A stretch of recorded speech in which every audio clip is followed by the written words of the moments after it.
Bom dia. Sejam bem-vindos a mais um evento promovido pelo Tribunal de Justiça Militar de Minas Gerais por meio da Escola Judicial Militar. Anunciamos a presença do diretor da Escola Judicial Militar, o desembargador Fernando Galvão da Rocha, acompanhado do secretário de Estado de Justiça e Segurança Pública de Minas Gerais, Dr. Rogério Greg, palestrante desta manhã. Anunciamos ainda as presenças: desembargador e superintendente adjunto da Escola Judicial, desembargador Edésio Fernandes, Maurício Pinto Ferreira, representado pelo presidente da AMAGES. Procurador do Ministério Público de Minas Gerais, Antônio de Padova Marchi Júnior. Das juízes do Direito do Juízo Militar do Tribunal de Justiça Militar do Estado de Minas Gerais, Dr. João Libério da Cunha, Dr. Marcos Luiz Neri Filho, doutora Carolina Aleixo Benete de Oliveira Rodrigues, doutora Renata Rodrigues de Pádua, Dr. Bruno Cortes Torre Castelo Branco, senhor delegado de Polícia Federal da Delegacia de Repreensão aos Crimes Fazendários da Superintendência Regional do Estado de Minas Gerais, Elster Lamoia de Moraes, senhor delegado coordenador aerotático, Polícia Civil, Bruno Tasca Cabral, senhor corregedor do Corpo de Bombeiro Militar de Minas Gerais, Coronel João Guilherme Brito Vieira, senhor Tenente-Coronel Daniel Lopes Teixeira, representando o diretor de inteligência da Polícia Militar de Minas Gerais, Coronel PM Carlos Eduardo Ferreira,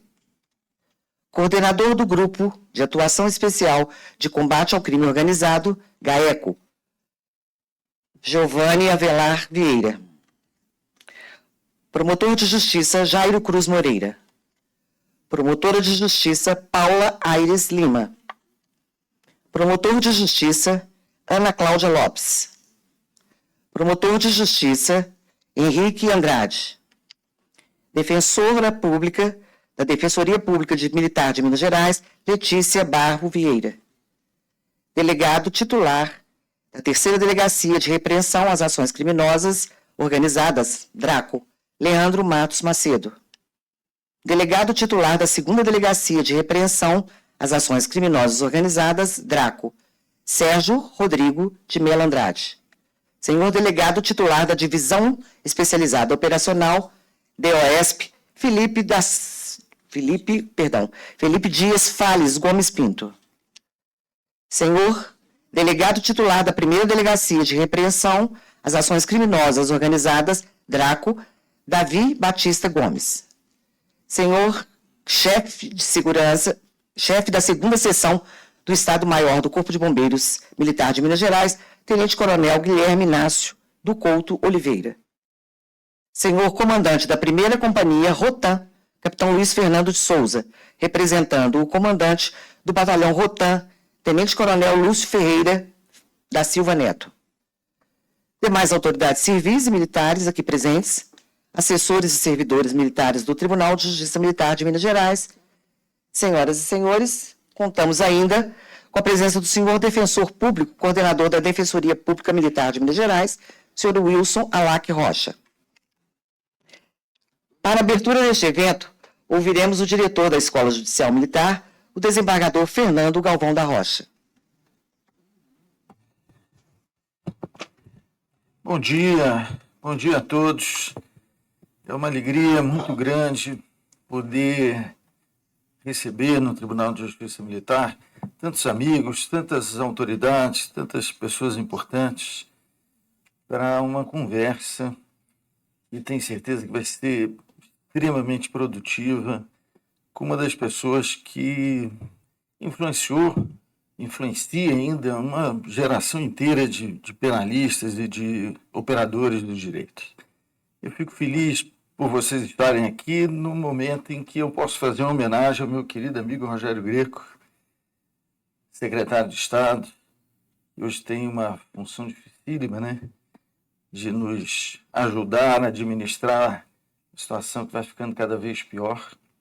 Mas Rogério foi, digamos assim, importante, continua sendo, para uma geração inteira de operadores do direito, em especial do direito penal, que transformaram as críticas, as reflexões do Rogério em atuação prática, em mudança de comportamento, em realização, né, em processos criminais.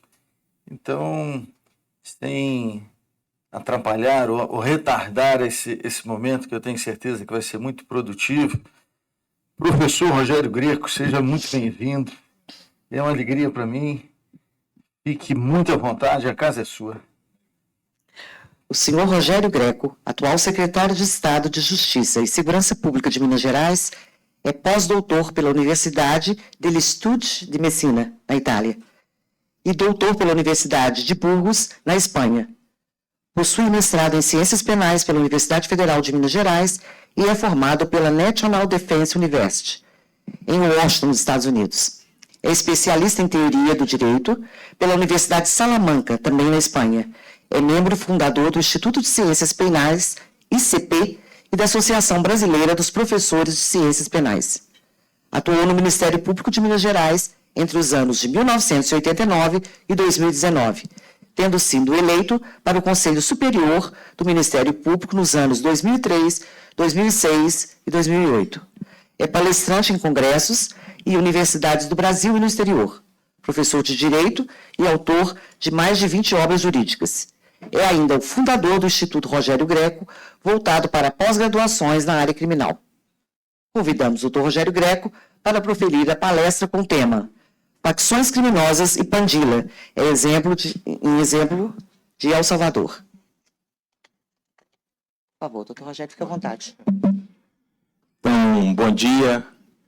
Eu queria cumprimentar a todos aqui na figura do meu querido amigo, do meu irmão, Dr. Fernando Galvão. Olhando o Fernando aqui, que já foi inclusive presidente, né, dessa corte, eu me lembro, Fernandinho, a gente no curso no Rio, Fernandinho já foi policial civil, se vocês não sabem disso. Fernandinho chegava cansado do trabalho e à noite a gente se encontrava num curso que a gente tinha lá no Rio, CEPAD, e foi um momento muito marcante na minha vida, na vida do Fernando. A gente que estudou na virada da Constituição de 88, e aquilo foi um marco muito importante para o país.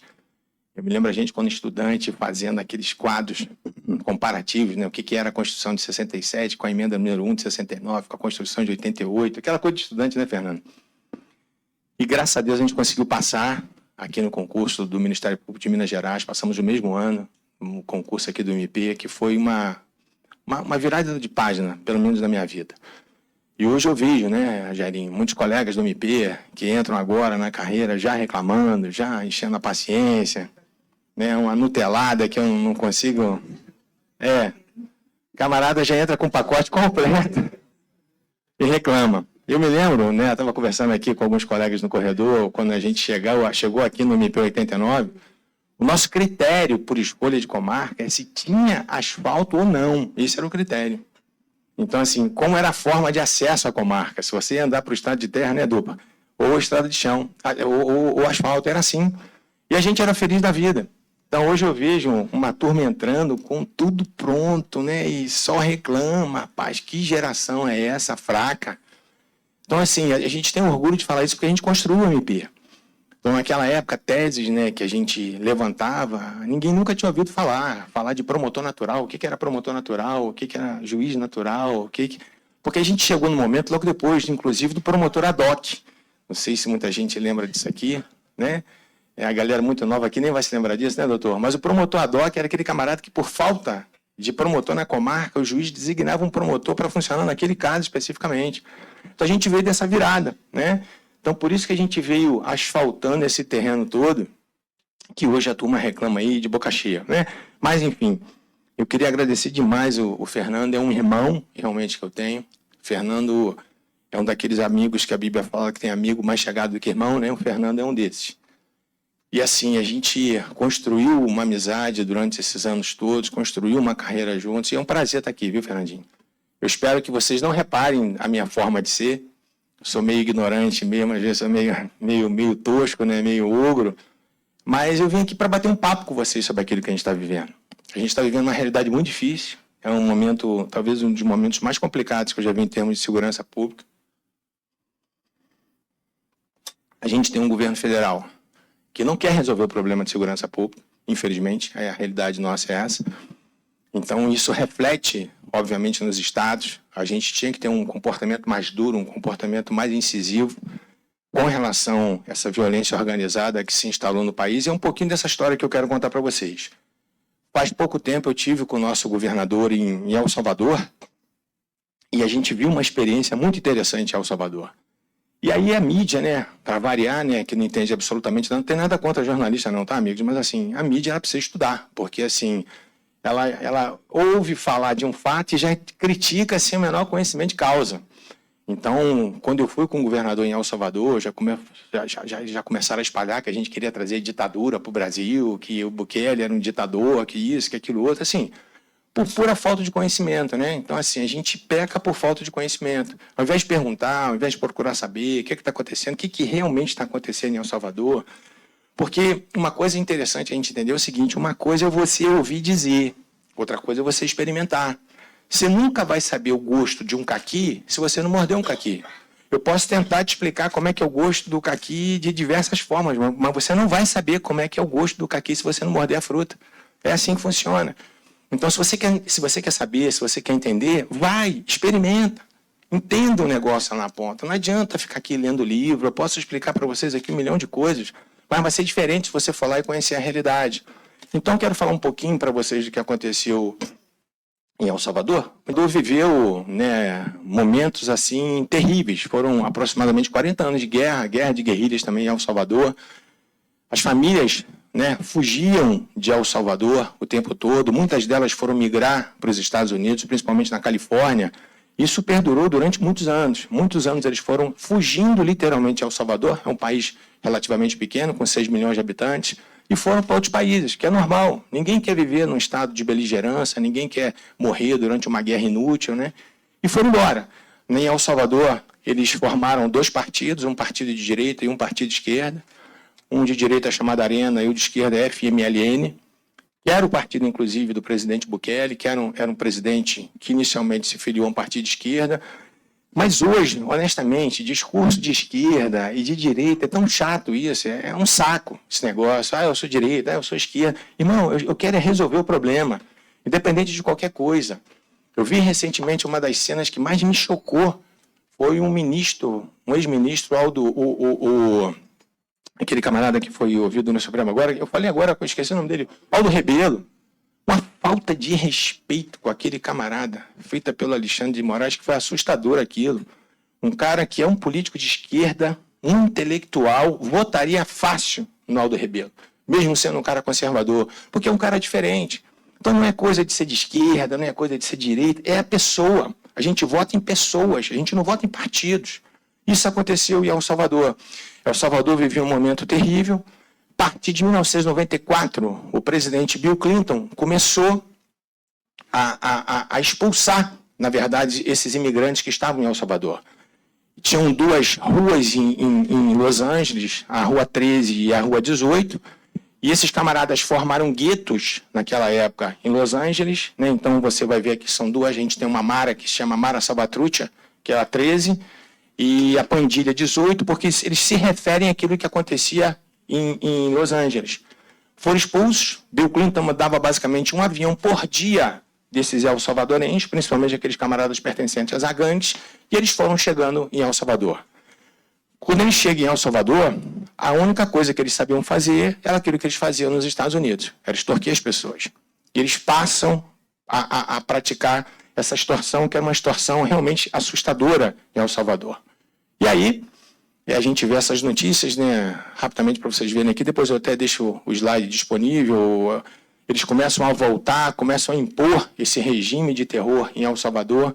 E para que vocês tenham uma ideia, quando eu comecei a escutar isso, tanto do vice-presidente de El Salvador, quanto do ministro, né, de Justiça e Segurança Pública, que foi o autor, ele tinha sido do Ministério Público, ele foi o autor, basicamente, intelectual desse projeto de El Salvador, a gente fica vendo como é que as coisas são parecidas com aquilo que a gente vive no Brasil, principalmente no Rio. Hoje a gente vive um processo, vou falar rapidamente para vocês também, a gente vive um processo de extorsão pelos traficantes que é uma coisa assustadora. Não sei se vocês já têm conhecimento disso, mas a droga, ela virou só mais um produto na prateleira. Ela não é nem o produto principal. Então, os traficantes hoje vivem basicamente da extorsão, da mesma forma como acontecia em El Salvador. Em El Salvador, as maras, né, e as pandilhas, elas distribuíam maconha, né, nas suas comunidades, porque é um produto barato, não era com aquilo que eles estavam se preocupando, era evidentemente com a extorsão. E a extorsão era uma coisa muito assustadora. Qualquer coisa que você adquirisse na comunidade, você era extorquido. Se você, para entrar na comunidade, para estacionar na comunidade, você pagava. Para você comprar um carro, você pagava. Eles expulsaram mais de 10 mil moradores de comunidade. Eles chegavam no dia seguinte e falavam assim, olha, amanhã você tem 24 horas para tirar suas coisas e ir embora. E acabou. Então, assim, isso acontecia de uma forma muito constante.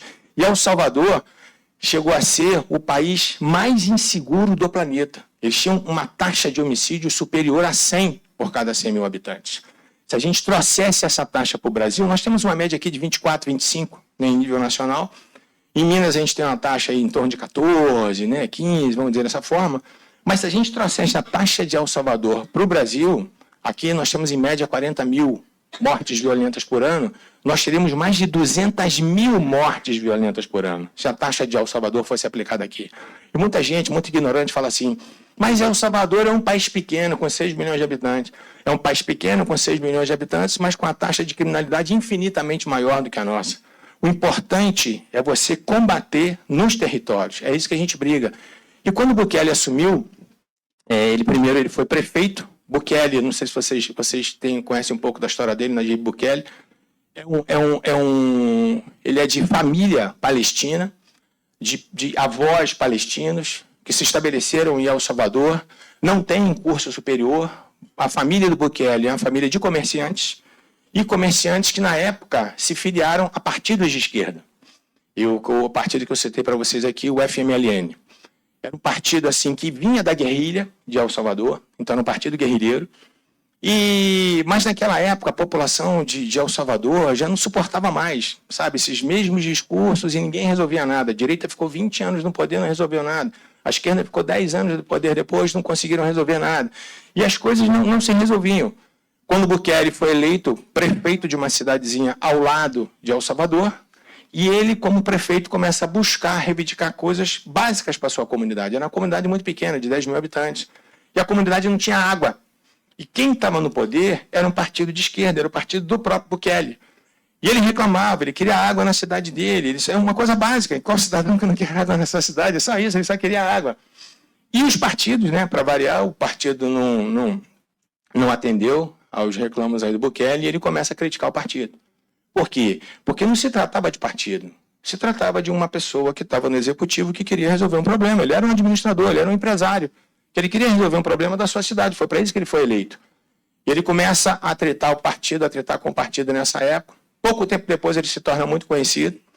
E ele abandona, na verdade, naquele momento, não que ele tivesse saído do partido, mas ele abandona meio as orientações do partido e começa a abrir poços naquela cidade por conta própria. E aí começa a trazer água e isso começa a fazer com que o nome do Bukele seja conhecido. Pouco tempo depois, ele é eleito, basicamente conclamado para ser prefeito de São Salvador. E também, com o mesmo propósito que ele tinha naquela cidade pequena, ele começa a trazer melhorias para aquela cidade, contradizendo e contrariando tudo aquilo que o partido dele queria. É sempre aquele mesmo desculpa, não tem verba, não tem isso, mas tem para um monte de coisa. Não tem verba nunca para o principal, né? Para aquele que não presta, sempre tem verba.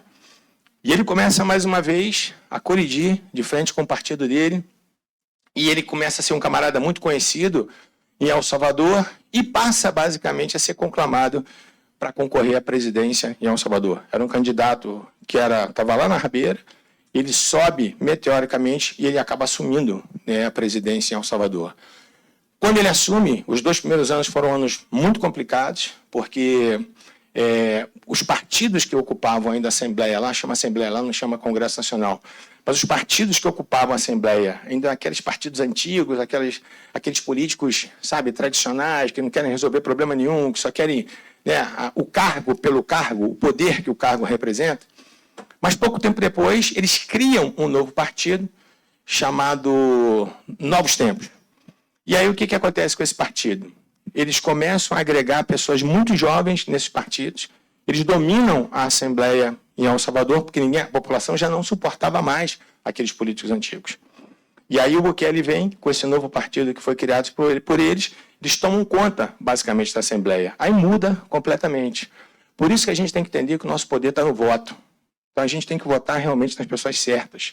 A gente tem, que me perdoem, um Senado Federal frouxo, um Senado Federal que fica de joelhos para uma série de coisas que podia estar aí fazendo história, podia estar aí resolvendo o problema do país. Mas, enfim, isso é uma outra história. Mas aí o Bukele começa, com essa modificação que acontece nessa Assembleia, ele começa a mexer nos juízes e ministros, porque lá quem elege é a Assembleia. Então é a Assembleia que elege o juiz e a Assembleia que tira também. Então esse grupo se reúne, começa a fazer uma limpeza no Poder Judiciário, começa a expurgar os juízes corruptos, principalmente os ministros corruptos, que assim, só se valiam do cargo para efeitos de corrupção, e ele começa a mudar a história de El Salvador. E ele fez uma série de medidas, e são essas medidas aqui. Então ele começa, o partido chama Novas Ideias, e ele começa essa mudança na Assembleia Nacional, modificação da legislação penal e processual penal. A legislação, por mais que eu ainda sou um camarada minimalista, mas as pessoas têm que entender o que é o minimalismo.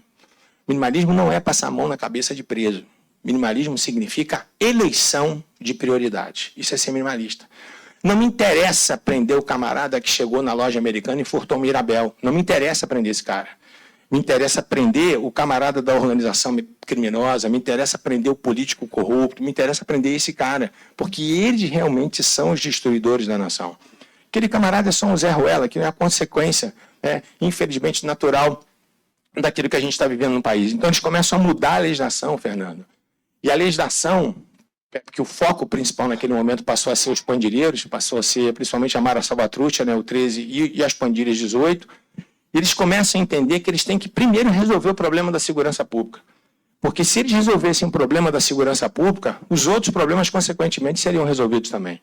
E é o que todo mundo hoje no Brasil despertou. Se você perguntar qual é a maior preocupação da população de uma forma geral, ninguém vai dizer saúde, educação, cultura, vai dizer segurança pública. Porque ninguém aguenta mais esse regime de insegurança. Então, para essas situações graves, a resposta tem que ser uma resposta grave, tem que ser uma resposta à altura. Porque o criminoso, ele só respeita aquilo que ele teme. Então não adianta, se você tratar o criminoso, de uma forma como a gente viu, uma juíza, não é querer desrespeitar, não é isso, não estou querendo falar mal do judiciário, eu faço parte dessa família há muitos anos. Mas uma juíza chegar para o camarada, você quer cafezinho, você está com frio, você quer que desligue o ar-condicionado, você quer um casaquinho. Então, assim, sabe, não tem nada a ver. Sabe? Você pode ser gentil, você pode tratar as pessoas com respeito, mas, porra, cadê o mesmo tratamento com relação à vítima? Eu nunca vi um projeto, sabe, justo com relação à vítima, aquele que sofreu pela prática de uma infração penal.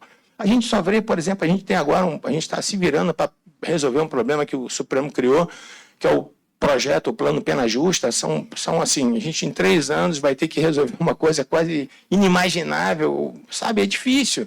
É muito fácil você determinar que alguém faça alguma coisa, mas você não dá os recursos para isso. Então, quem que vai fazer tudo? A gente tem um déficit aqui, Fernando, de quase 27 mil vagas no sistema prisional. Como é que você resolve 27 mil vagas em 3 anos? Nós estamos com a população carcerária de em torno de 67 mil presos, mais 5 mil em torno de APAC, mais 8 mil tornozelados. Nós somos o segundo maior sistema prisional do Brasil. Então é difícil você lidar com uma situação dessa. E o Bukele vai adotando essas medidas. Muda a legislação penal, a legislação processual penal, e aí ele reconhece as pandilhas como grupo terrorista. E a legislação penal ela muda de uma forma muito radical, muito rigorosa, e passa a entender o seguinte: aquele camarada que for identificado como sendo um pandilheiro, ele não precisa ter praticado nenhuma infração penal. Pela simples associação, como a gente chama aqui no Brasil, como pandilheiro, a pena mínima para esse cara é de 20 anos. 20. Já toma 20 por ser pandilheiro. E aí você vai somando as outras infrações penais que os camaradas praticaram. E aí o Bukele começa a mudar a legislação processual penal. Esses camaradas começam efetivamente a serem presos e começa a prender por cima. Então, para vocês terem uma ideia, esse nome Mara Salvatrucha, eles têm esse nome composto, ele tem 15 letras.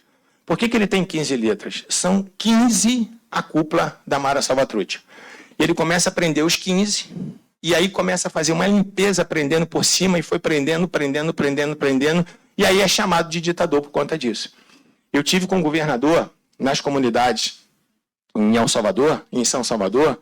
Fernando, eu entrava, o Zema foi sem avisar ninguém, o dia, hora, sem nenhuma segurança policial, sem nenhuma segurança do Estado, e a nossa equipe aqui, desarmada do Estado, com câmeras, eu filmando no celular, ele conversando com a população em geral, assim, sem nenhum tipo de risco. Sabe há quanto tempo El Salvador, que tinha a maior taxa de homicídio do mundo, ele não tem um homicídio? Vai fazer 3 anos. Vocês querem isso para o nosso país? Não dá para entender que você entenda como normal um país que tenha 40 mil mortes por ano. Não dá para entender. Não dá para você achar que quem está certo é o criminoso, quem está certo é o vagabundo, que ele é um excluído da sociedade. Esse discurso já foi, irmão. Quando eu entrei no MP aqui com o Fernando, esse era o discurso, né? Ah, não, que aquele camarada que não consegue trazer os recursos para sua própria casa, ele vai, envereda. Isso é bucólico, irmão. Isso é histórico. Isso não é de agora, acabou. O camarada é vagabundo porque ele quer. Desculpa, não posso falar vagabundo aqui, né? Posso. O cara... Tem que chamar de cidadão delinquente. A academia chama de cidadão delinquente. O cara é vagabundo porque ele quer.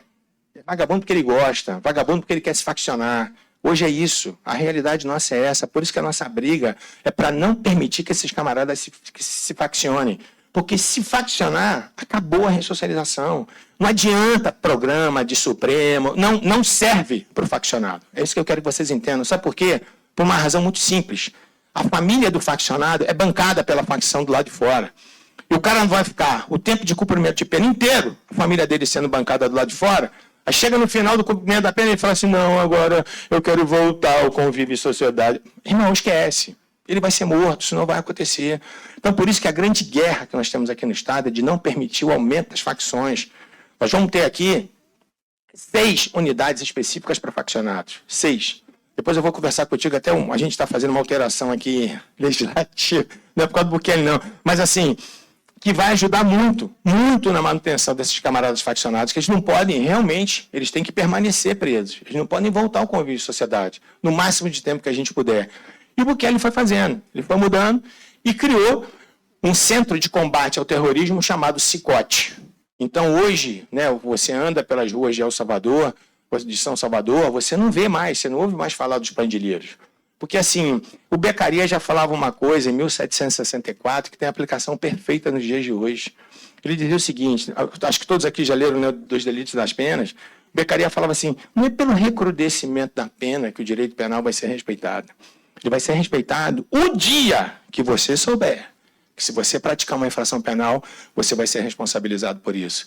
Sabe por que se pratica tanto crime aqui no Brasil? Pela sensação de impunidade. Sabe? Então, assim, quando você prende um camarada que praticou um latrocínio, a grande pergunta é, quantos ele já praticou antes dele ser preso? A grande pergunta é essa, né?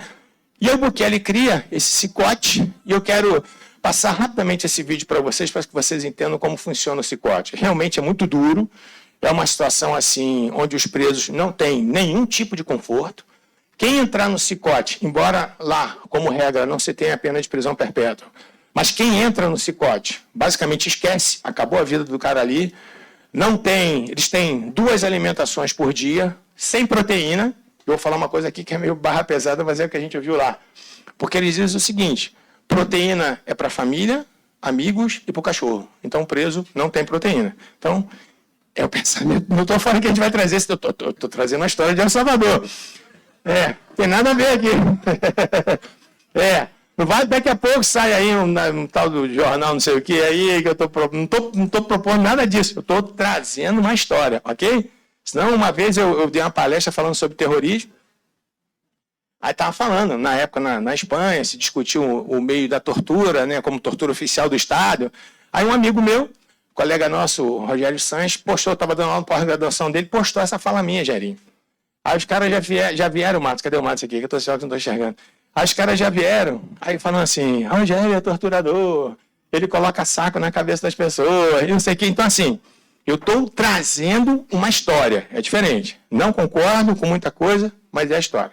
El Salvador já foi um dos países mais violentos da América Latina. Fica a mais de 1.500 quilômetros ao sul da fronteira com os Estados Unidos. Há quase um homicídio por hora. O país já foi a capital mundial dos assassinatos. Durante décadas, gangues rivais dominaram as ruas de El Salvador. Ele costumava encontrar cabeças no chão. Ele colocou as capitais na rua. Tantos amigos, eu perdi o controle. Eles os mataram. Faz sentido para mim.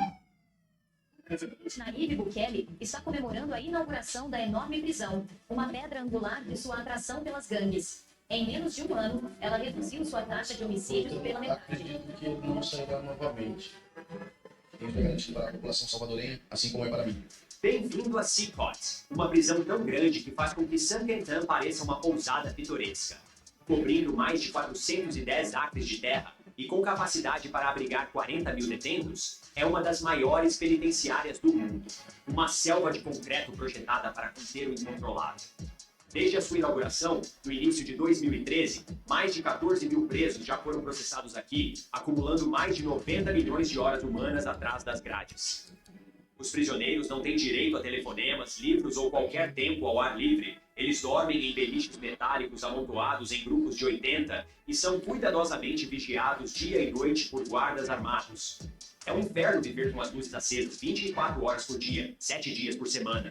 Quarto com vista é mais como uma cela sem saída.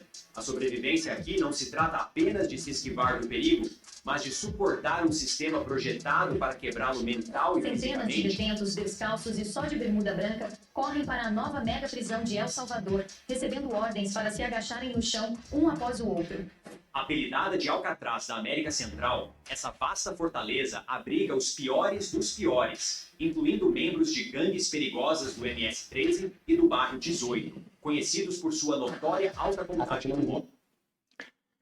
E o que o Bukele fez é que tanto a MS-13, né, que é a Mara Salvatrucha, e a Pandilha 18, todos são presos juntos. Não tem divisão, como a gente faz aqui no Brasil, divisão por facção. E assim, nunca teve um tipo de rebelião. Então, de 2022 para cá, foi quando o Bukele começou com esse março de 22 para cá, já foram presas mais de 80 mil pessoas.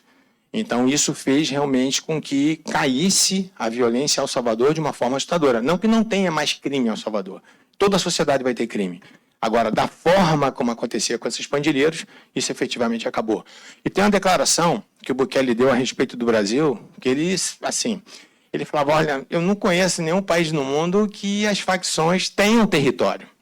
E a gente, infelizmente, permitiu que isso acontecesse no Rio. Então, é por isso que eu converso tanto, né, com os nossos irmãos aqui da Segurança Pública de Minas, que a gente não pode deixar isso acontecer no nosso estado. As facções cariocas, elas são eminentemente territorialistas, e eu vou mostrar um pouquinho disso para vocês. E aqui, né, realmente, para vocês entenderem, essas são as figuras, né, e para eles, fim da linha.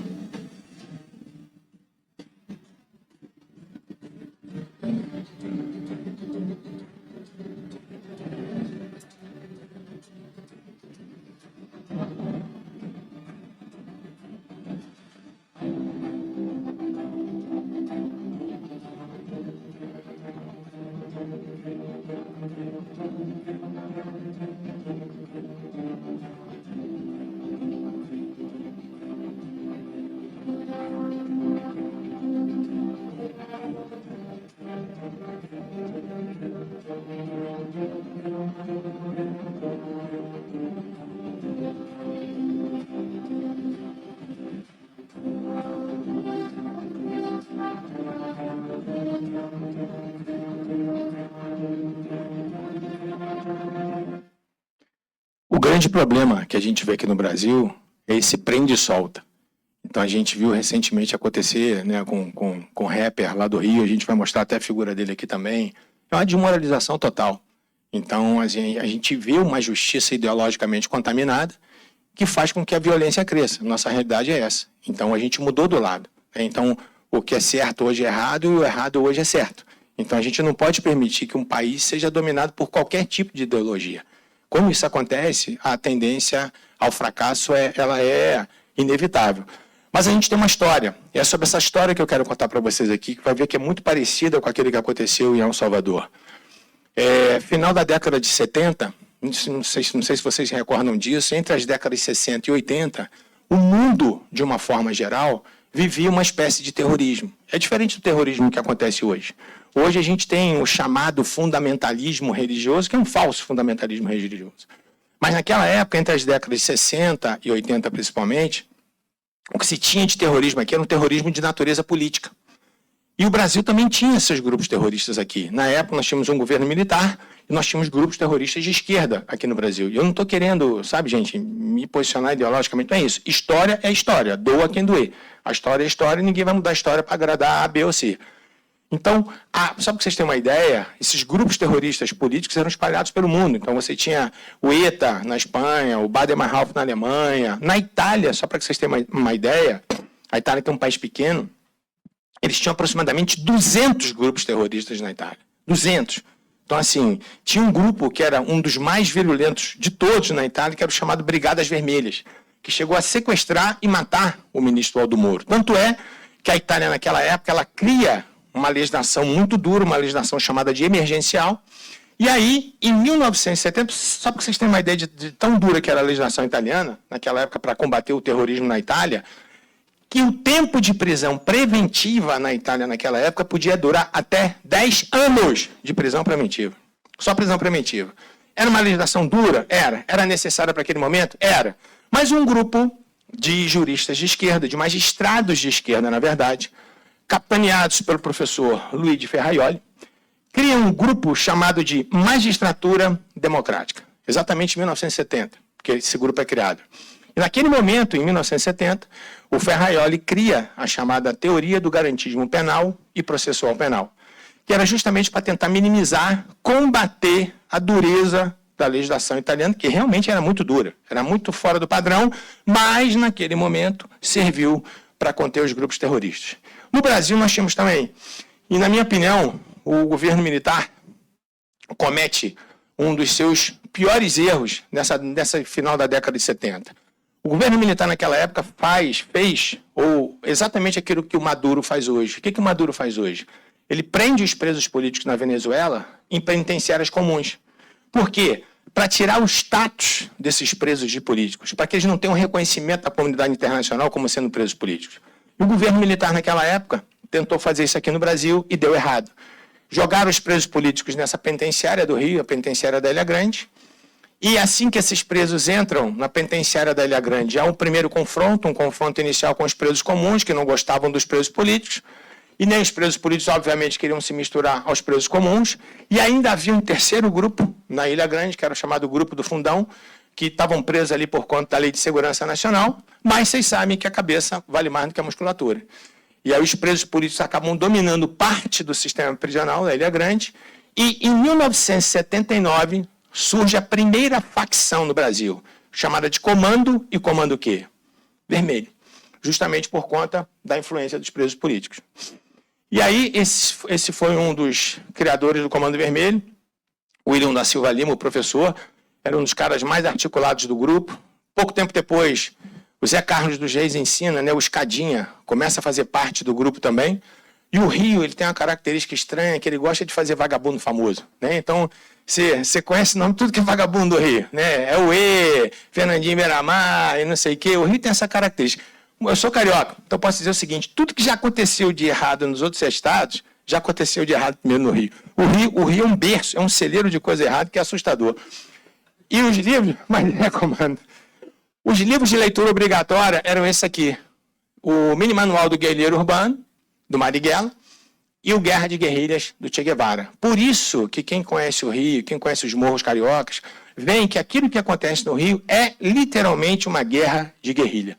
O que acontece no Rio é isso. Pouco tempo depois, dá uma piorada. Brizola assume o governo do Rio.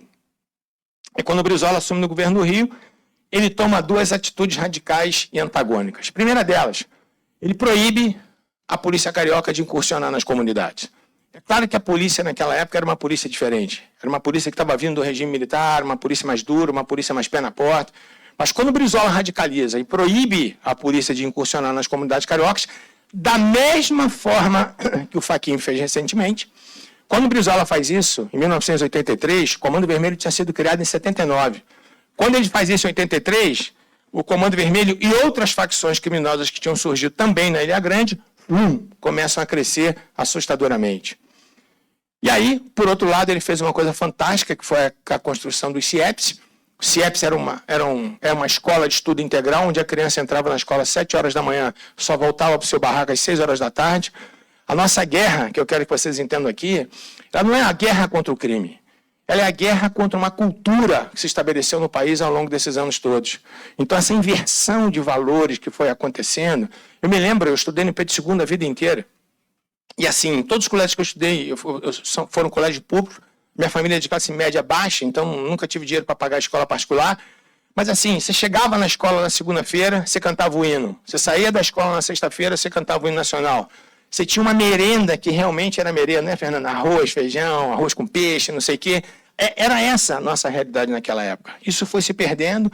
Hoje nem se canta mais hino nacional. Então parece que cantar hino nacional, você está afrontando, né, uma loucura que tá acontecendo no país. Mas Brizola, infelizmente, toma essa atitude e faz com que cresça assustadoramente as facções no Rio. Mas sempre pode piorar, e piora com esse demônio aqui. Esse camarada é inteligentíssimo, Pablo Emílio Escobar Gaviria, né, o criador do cartel de Medellín, era um camarada fora da curva, um camarada assim genial, só que é um gênio do mal. E aí o Pablo Escobar, na década de 80, era um frequentador assíduo do Rio. Ele, com a trupe toda do cartel de Medellín, se hospedava ali no Copacabana Palace, aquela coisa toda, né, vinham com seus aviões da Colômbia para cá. E o Pablo Escobar teve uma sacada que acabou matando com o Rio. Qual era a sacada do Pablo Escobar? O Rio sempre foi rota da cocaína, mas não era a droga do carioca. A droga do carioca naquela época nunca foi a cocaína, porque a cocaína era a droga cara. A droga do carioca sempre foi a maconha, que era uma droga barata. Só que o Pablo Escobar teve um insight, ele teve uma sacada, que ele começa não só a fazer o Rio como rota da cocaína para outros países, mas ele começa a entender que o Rio podia ser um potencial consumidor da coca. E ele vulgariza, ele populariza o valor da cocaína no Rio, e aí começa o desastre nas favelas cariocas. Por quê? Porque a cocaína começa a dar muito lucro, os traficantes começam a brigar por novos pontos de venda de drogas, começam a brigar por novos morros no Rio, e a guerra das facções se torna uma coisa assustadora. Dentro da Ilha Grande, inicialmente tinha surgido o Comando Vermelho. Pouco tempo depois, para se contrapor ao Comando Vermelho na Ilha Grande, surgiu uma outra facção criminosa chamada TC, que era o Terceiro Comando. Pouco tempo depois, uma desavença do Comando Vermelho faz surgir uma terceira facção criminosa, que era o ADA, Amigo dos Amigos, e o TC e o ADA acabam se unindo. Há uma briga entre o TC e o ADA, e eles se separam, e surge o TCP, que é o Terceiro Comando Puro, por conta dessa divisão que houve entre o Terceiro Comando e ADA. Mas Pablo Escobar começa a lotar de cocaína, essas facções começam a se digladiar nos territórios cariocas. Final da década de 80, início da década de 90, começam a surgir os fuzis no Rio. Engraçado que uma socióloga foi na Globo News e a mulher inverteu completamente a ordem das coisas. Ela disse que os traficantes do Rio usam fuzil porque a polícia carioca usava fuzil. Pô, você é das antigas, Fernandinha. Fernanda é testemunha viva disso. Naquela época, assim, a arma da polícia era o bom e velho calibre 38. A arma longa que se tinha era escopeta calibre 12. Ninguém nunca usou fuzil no Rio. Os fuzis eles foram importados pela polícia carioca porque os traficantes passaram a trazer os fuzis, né, do Paraguai, dos Estados Unidos, enfim, eles passaram a lotar o Rio de fuzis. Mas eles lotaram o Rio de fuzil não era para guerrear contra a polícia, porque eles respeitavam a polícia. Aquele problema é que eles queriam ampliar os seus territórios, que era completamente diferente. Era guerra entre facções, não era guerra contra a polícia. Mas, obviamente, que a polícia se envolvia, seu armamento inferior, a polícia teve que se adaptar. Mas isso que a gente vê na TV, rapaz, dá até amargura na gente. Mas, enfim. E aí, 1992, todos conhecem isso, houve o massacre do Carandiru, massacre que foi conhecido aí nacional e internacionalmente, onde 111 presos foram mortos, não desmerecendo a morte desses 111 presos, mas pior do que o massacre do Carandiru, aconteceu no ano seguinte. No ano seguinte, os presos sobreviventes ao Pavilhão 9, né, onde houve, né, onde eles se rebelaram, né, fizeram com que a tropa de choque do estado de São Paulo interviesse e tentasse acabar com aquela rebelião, que foi realmente ali, virou um salseiro. Ali era uma coisa assustadora, tanto é que hoje nem mais existe o Carandiru. Mas os presos sobreviventes do Pavilhão 9 foram espalhados em outras penitenciárias de São Paulo. E muitos foram cair aqui, em Taubaté, em 1993. Em 1993, em Taubaté, tinha um time de futebol composto por 8 integrantes, chamado Primeiro Comando da Capital. Esse time, Primeiro Comando da Capital, esses são 2 integrantes iniciais desse time, o Geleão e o Cezinha, todos já faleceram. O Geleão foi o último a morrer, morreu agora durante a Covid, já estava pedido de morte pelo próprio Comando Vermelho, pelo próprio PCC. Esses 8 começam a receber os influxos daqueles caras que saíram do Pavilhão 9. Pô, é o Estado, o opressor, que não sei o quê, tal. Tinham como referência os falsos lemas do Comando Vermelho. O Comando Vermelho, quando foi instituído em 79, ele criou o seu próprio estatuto e tinha lá, né? Nós vamos brigar pela paz, justiça, liberdade, tudo conversa fiada de vagabundo. Eu nunca vi um traficante manter nenhuma comunidade, nenhuma. O traficante, ele é um comerciante como outro qualquer. A única coisa que o cara quer é grana. Não tem esse negócio do traficante Robin Hood, eu vou cuidar da minha comunidade. O máximo que o cara faz é um clientelismo barato. Pô, você está precisando de um gás? Eu compro um gás para você. Você está precisando de uma telha de zinco lá para colocar no seu barraco? Eu compro. Isso não é manter a comunidade. Isso tem absolutamente nada a ver com manutenção de comunidade, principalmente hoje, que eles cobram por tudo. Todos os serviços dentro das comunidades são cobrados pelos traficantes. Então não existe nada disso. Nunca houve, nem vai haver traficante Robin Hood. E aí, ainda tinha, para estragar mais, 2 integrantes de uma máfia italiana. E esse caldo, estou preso em Taubaté, e esse caldo todo faz com que no dia 31 de agosto de 1993, esses 8 integrantes desse time de futebol se rebelem, eles matam um grupo rival que tinha na penitenciária de Taubaté, e no dia 38 de agosto de 1993 surge a pior e a maior facção que a gente conhece. Hoje já deixou de gozar do status de facção, já goza do status internacional ou de cartel ou de máfia, que é o Primeiro Comando da Capital.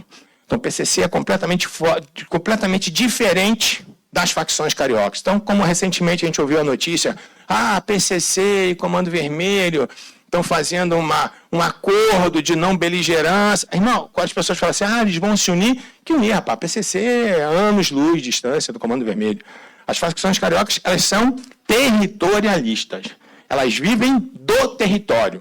Se você fizer uma comparação de uma facção carioca com o PCC, se você olhar uma pessoa, você vê que ela está com um olho enorme assim, sabe, saindo para fora do rosto, você fala, aquele camarada está com um tumor no olho. Isso é o Comando Vermelho. Agora o PCC não, o PCC é uma metástase, ele está no corpo inteiro e você não sabe onde é que esse cara está. Esse é o PCC, é completamente diferente. Não dá para se unir com o Comando Vermelho. O Marcola, hoje preso em Brasília, até hoje ele nega fazer parte do PCC, por mais incrível que isso possa parecer, mas ainda pode piorar. E piora, com esse satanás aqui em 2001. Por que piora com Fernandinho Beiramar? Essa cena aqui é uma cena que vocês vão se recordar. Fernandinho Beiramar estava fugido, estava foragido, e ele estava na selva colombiana, ele estava nas Farc.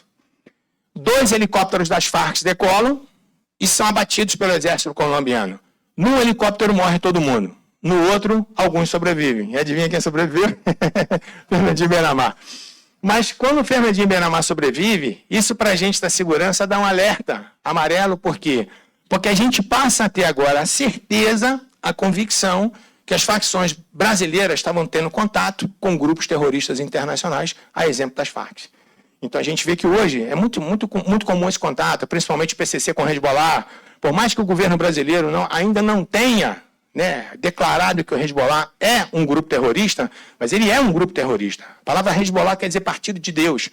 E não há nenhum problema você ter um partido que seja terrorista. Na Espanha já teve o Batasuna, que era o próprio partido ETA, e foi extinto pela Suprema Corte Espanhola, que é um absurdo. Você tem um grupo terrorista e dentro do Congresso Espanhol você tem um partido do grupo terrorista. Não é mais ser democrático assim, não raio que pata, pô. Mas bota a democracia nisso. Mas, enfim, 2001, alerta geral na segurança pública justamente por conta disso. Por conta da prisão do Fernandinho Beiramar, e a gente passa a ter essa convicção. Isso aqui, vocês sabem como é que funciona o PCC, com a sua imposição de regras. Entrou para o PCC, ele tem regras rígidas, que devem ser obedecidas, principalmente por conta do pagamento de cebola, que é o pagamento mensal que todo batizado do PCC tem que fazer. Por que eu falei com vocês que o PCC é uma organização caracteristicamente mafiosa? Porque para você entrar no PCC, você tem que ser apresentado formalmente por 2 pessoas, que fazem parte da facção. Se você for aceito, você é batizado. E aqueles camaradas que te apresentaram e você foi batizado, eles passam a ser reconhecidos como o quê? Padrinhos. Da mesma forma que acontece, né, com a máfia italiana, justamente por influência dos mafiosos que estavam lá em Taubaté. O PCC ele é dividido em sintonias. Por que ele chama sintonia? Por que se fala sintonia? Sintonia diz respeito à rádio, né? Quando você está no rádio e coloca numa determinada rádio, você escuta o que está passando na rádio do lado da sua? Não. A sintonia ali é perfeita, você só escuta aquela rádio ali. E o PCC é dessa forma. Quem faz parte de uma sintonia não sabe absolutamente nada do que se passa em outra sintonia. Então você pode pegar um camarada, interrogar esse cara, tentar retirar tudo dele com relação a outras sintonias que ele não vai saber. Então o PCC ele é extremamente organizado por conta disso. E agora a gente tem assim a palhaçada das palhaçadas. A gente tem agora o chamado narcopentecostalismo. São traficantes que supostamente se dizem evangélicos. Olha só. Então começa com esse peixão, com esse camarada que está na foto aqui. Então eles pintam nos fuzis, né? Tropa de Salomão e não sei o quê. Então a loucura é tão grande, que eles acham que realmente eles atuam no nome do Deus do Velho Testamento. Aconteceu uma história com o Peixão, antes dele assumir o TCP. Ele é o líder do 3º Comando Puro. Antes dele assumir o TCP, ele foi esculachado, ele era meio que um avião, né, na facção, tal. E naquelas brincadeiras que no Rio fazia muito, você arrancar as calças do cara, fazer o cara correndo. Então, na época, o chefe da facção fez isso com ele veio depois, ele se converteu, depois matou esse camarada que tinha feito isso com ele e assumiu, né, o 3º Comando Puro, o TCP. É uma das facções que mais cresce, uma facção virulentíssima. Infelizmente, nós já temos o TCP aqui no Cabana, então é motivo de muita preocupação, sabe? Pichação com Estrela de Davi, aquelas coisas todas. No Rio eles têm um complexo chamado Complexo de Israel, e a gente não pode permitir que isso aconteça. Isso aqui, para que vocês entendam, esse camarada era um sniper do Comando Vermelho. E não sei se vocês sabem disso, essas facções cariocas, todas elas têm atiradores de precisão. Então, muitos deles cooptados na época que o Exército ainda dispensava depois de 8 anos de contrato. Então, você tem atiradores de precisão. Esse era um dos atiradores de precisão do Comando Vermelho e foi preso, surpreendido pelo TCP. E olha como barbarizaram com esse camarada aqui. As meninas que me perdoem, tá? Tem muito palavrão, muita coisa, mas isso aqui é direito penal, né? Civil é mais fácil até de dar aula. Porra! Ficou fudido, porra! Alegria, caralho! A bandeira é TCP, porra! Porra, vai tomar no cu! Vai tomar no cu, porra! Vai tomar no cu, porra! Enfim, o vídeo travou, mas só para vocês terem uma ideia. Depois eles pegam esse cara, eles colocam esse cara numa fogueira, o cara ainda vivo, sabe? Ele fica agonizando dentro de uma fogueira, depois eles tiram o cara, atiram no cara, enfim, eles esculacham o cara de um jeito assim assustador. Isso é uma selvageria que vocês não têm ideia. Mas além das facções, ainda a gente lida com as milícias, né? E as milícias, elas que começaram, não sei se vocês chegaram a assistir o Tropa 2, né? Vocês viram mais ou menos a formação das milícias, como é que começou. Todo mundo no Rio gostava das milícias, porque a milícia era um grupo, né, que fazia parte da segurança pública, que fazia o seu bico, tomando conta principalmente de ruas ali da zona oeste do Rio, Barra da Tijuca, aqueles lugares todos para lá. Só que eles entenderam, né, a forma de ganhar dinheiro como os traficantes ganhavam. No começo, os milicianos não lidavam com o tráfico de drogas, porque tinham um certo pudor. Hoje acabou. Então, hoje, miliciano e traficante é tudo a mesma coisa. Eu nem sei mais porque usa o nome milícia, porque é tudo igual. Nem a origem mais é igual. Então, assim, não é mais aqueles camaradas oriundos das forças de segurança. Olha o demônio. Porra! É o bondezinho, caralho! Tropa Decão, porra! Cadeira! CS! 220! Vinho! É o bonde, porra! Venda não, caralho! Bota o cu, Tandeira! Caçador de Tandeira, porra! Come teu cu, Delcinho! Isso aí é pra você, ó! Vamos que vamos, vagabunda de tu, filha da puta! Esse não é o celeiro do inferno. O Rio, você tem facção contra facção, facção contra milícia, milícia contra milícia, e ainda na cereja do bolo você tem o jogo do bicho. Então, assim, você tem entre 60 a 100 mil traficantes de drogas no Rio, distribuído aproximadamente por entre 1.400 comunidades. todas elas aplicando técnicas de guerrilha, com barricadas, com uma série de coisas. Então, assim, é muito difícil. Se a gente não tiver uma postura realmente dura, uma postura mais radical, você acha que vai acontecer com o nosso Estado? Vai acabar. Então, antigamente, essa violência era concentrada no Rio. Hoje acabou. Em qualquer lugar você vê esse tipo de violência. Então, se o Estado não tomar uma atitude de verdade, isso aqui, a tendência a virar um El Salvador é muito grande. E aqui era uma salvação, uma luz no fim do túnel, né, que foi o projeto das UPPs em 2008. Eu cheguei a ter uma afinidade muito grande com isso, que desde 2007 que eu fazia instruções no BOP do Rio, então eu participei muito desse processo de pacificação, fui muito com a tropa em comunidades pacificadas, não pacificadas. A gente que era do Rio via uma esperança nisso, era a luz no fim do túnel, sabe? Você chegar, eu que morava na Tijuca, você poder ver os índices de violência sendo reduzidos. Em 2010, houve a retomada do Complexo Alemão. Eu tive também nessa retomada, escrevi até um livro sobre isso, a retomada do Complexo Alemão. Uma comunidade que tem aproximadamente 300 mil pessoas. Quantas cidades no Brasil têm 300 mil pessoas? Agora, você imagina todas essas pessoas reunidas num aglomerado. Aquilo ali era um inferno o Complexo Alemão. Tinha uma cena muito chocante que um policial do BOP, numa dessas incursões, antes da pacificação, tinha tomado um tiro aqui na lateral, ele está sendo puxado, né, por outro colega do BOP, já morto, sendo puxado pelo colete, uma cena que chocou, né, todo mundo. Ninguém gosta de ver ninguém das forças de segurança, nem ferido, quanto mais morto. E quando houve a pacificação do Alemão, em 2010, foi realmente uma operação de guerra. Só para vocês terem uma ideia, todo mundo entrava, e eu também tive essa oportunidade, de subir, de incursionar na comunidade num tanque da Marinha. Um tanque que cabiam 10 pessoas embaixo, colocava 50, Fernando. Era insuportável esse negócio. Mas, cara, assim, fez parte, conseguiu retomar. Hoje, né, graças ao governador mais corrupto da história do Rio de Janeiro, tudo aí se perdeu. E esse é o nosso ex-governador. Dá uma olhada só nessa filmagem aqui, vê se não é comovente.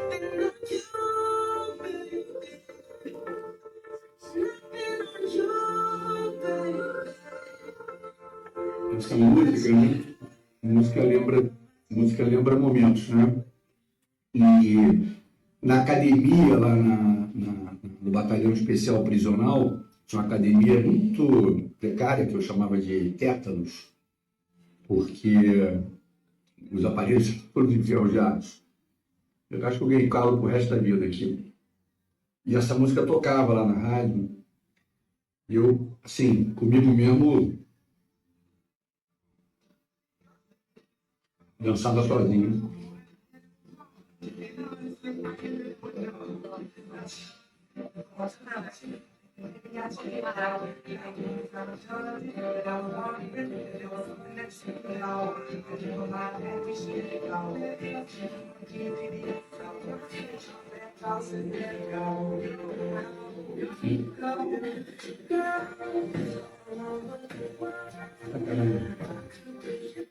Ô, gente, eu me emociono toda vez que eu vejo esse vídeo aí. Sempre o cara assim comovido. Não, manda cartinha pra ele, a mulherada, manda cartinha, porque ele namorar com o Sérgio Cabral. Enfim. Hoje é dia de sexta. Terminando mais uma semana, trabalhei, relaxar, ler um bom livro. Vai a um teatro, vai a um cinema. Aproveite. Bom final de semana, boa sexta. É isso. É por isso que tem que ter o Bukele, pô. Não, fala sério. Se não dá nojo um negócio desse. O cara é condenado a mais de 400 anos, pô. Ele tá em liberdade, curtindo, tirando onda da cara da gente, fazendo live em piscina, sabe? Então, assim, é isso que a gente não pode aceitar, cara. Isso é inaceitável, isso é um absurdo, isso é uma vergonha. Você permitir que um camarada, inclusive, fale isso. A gente vê o Supremo contendo fala, contendo rede social de um monte de gente que tem nada a ver, e um camarada desse pode chegar lá e se expor e vai ser candidato a deputado federal. E a probabilidade de ser eleito é quase 100%. E o carioca é burro, né? O carioca vota mal. Enfim, mas... E aqui, eu já tô acabando, tá, galera? Vou dar uma acelerada com vocês aqui, que não quero cansar ninguém, não. Aqui foi a DPF 635, né? Uma das decisões mais equivocadas do Supremo Tribunal Federal, que com essa decisão, realmente o Fachin acabou de dar o tiro na testa do Rio, impedindo, né, a polícia de cumprir seu papel, dizendo que só seria em situações extraordinárias. Eu te pergunto, será que uma comunidade com dezenas, com centenas de fuzis, já não é uma situação extraordinária? O que você quer mais do que isso? Então, tinham amigos da segurança do Rio que me ligavam e falavam, porra, cara, a situação aqui é tão complicada, se a gente vira um caminhão que acabou de ser roubado, ele entrando na comunidade e sendo descarregado, a gente não pode entrar, porque aquilo ali não é considerado uma situação excepcional. Eu te pergunto, o que que é? Então, assim, o Estado, ele está sendo dia a dia destruído. Por isso que eu digo a vocês, nosso grande problema é que a gente tem um governo federal que não enfrenta efetivamente a criminalidade. A gente não tem uma Suprema Corte que não atua no combate à criminalidade. Outro dia eu vi um vídeo do Toffoli batendo no peito, dizendo que o Supremo Tribunal era o tribunal que mais combatia a corrupção. Isso é ridículo, me perdoem. Você acabar com uma operação como a Lava Jato, que estava mudando os rumos da história do país. Eu, nesses anos todos que eu fiquei no MP, eu nunca tinha visto um cara de classe média, média alta ser preso. E a Lava Jato tinha mudado o foco da metralhadora. Sabe, por conta de campanhas ideológicas se mudou tudo, se absolveu todo mundo. Recentemente, agora, acho que a mulher de não sei quem aí, recebendo sei lá, 15 milhões de volta. Todo mundo que devolveu o seu dinheiro está pleiteando de volta, porque se o cara não existe mais processo, por que o meu dinheiro tem que ficar guardado? Então, olha o absurdo que nós estamos chegando, né? Mais absurdo ainda foi proibir a utilização de aeronaves, como se a gente estivesse no Vietnã. Por isso que eu falo com vocês, uma coisa é você ouvir dizer, outra coisa é você experimentar. Vai lá, e vê como é que se utiliza a aeronave numa comunidade dessa. Qual é a função dessa aeronave? Não é ficar atirando a esmo lá de cima, não. Muito pelo contrário. A tropa, quando vai incursionar, o cara está lá no sopé do morro. Os caras estão numa posição de tiro privilegiada, com seteira, com tudo. Então, o cara não dá para incursionar, não dá para progredir. O que vem o helicóptero e faz? O helicóptero vem, dá aquele espalha-brasa, os vagabundos saem tudo correndo das lajes e a tropa incursiona. É assim, não é para ficar atirando em todo mundo, mas eles criaram essa ficção, proibiram, inclusive, a utilização de aeronaves. Né? E esses aqui são os protegidos da mídia.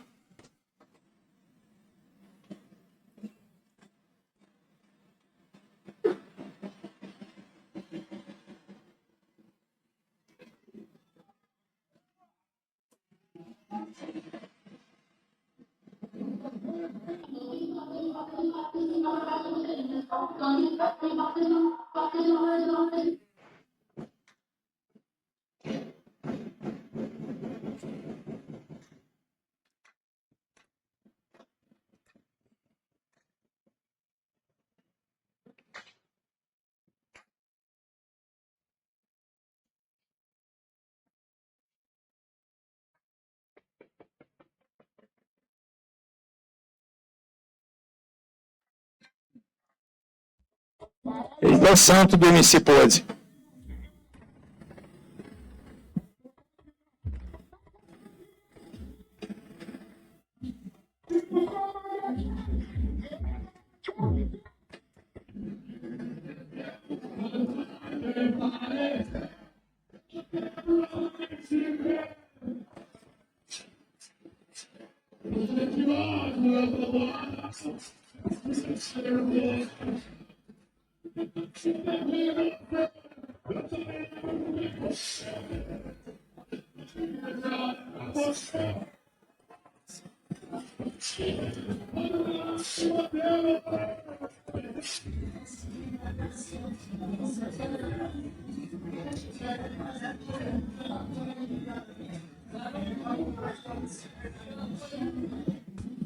Tropa, como é que tá?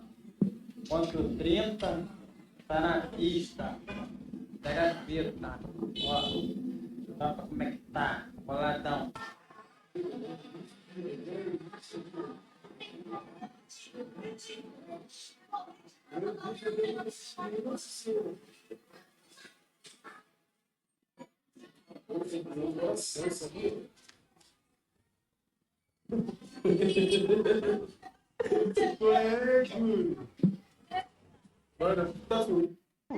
Toda hora que nós quiser pegar, nós vai pegar, nós trabalhamos com inteligência. Não é bagulho de desespero, não. Toma do bochecha do Lula. É o Lula, porra! É nós. Tá falando que é MD do 41. Só esse vídeo aí dá para desconstruir um monte de coisa de professor universitário. Primeiro, aquela discussão antiga que a gente tinha, Fernando, quando a gente entrou no MP, nós vamos reduzir a maioridade para 16 anos. Esquece, irmão. Você já viu um moleque 8, 9 anos de idade aqui, com a Glock, com um carregador estendido, com um kit rajado. E aí, imagina você, Matos, tá incursionando numa comunidade, você prefere tomar um tiro de um moleque de 9 anos ou de um camarada com 23? O que você acha mais bacana para você assim? O que você curtiria?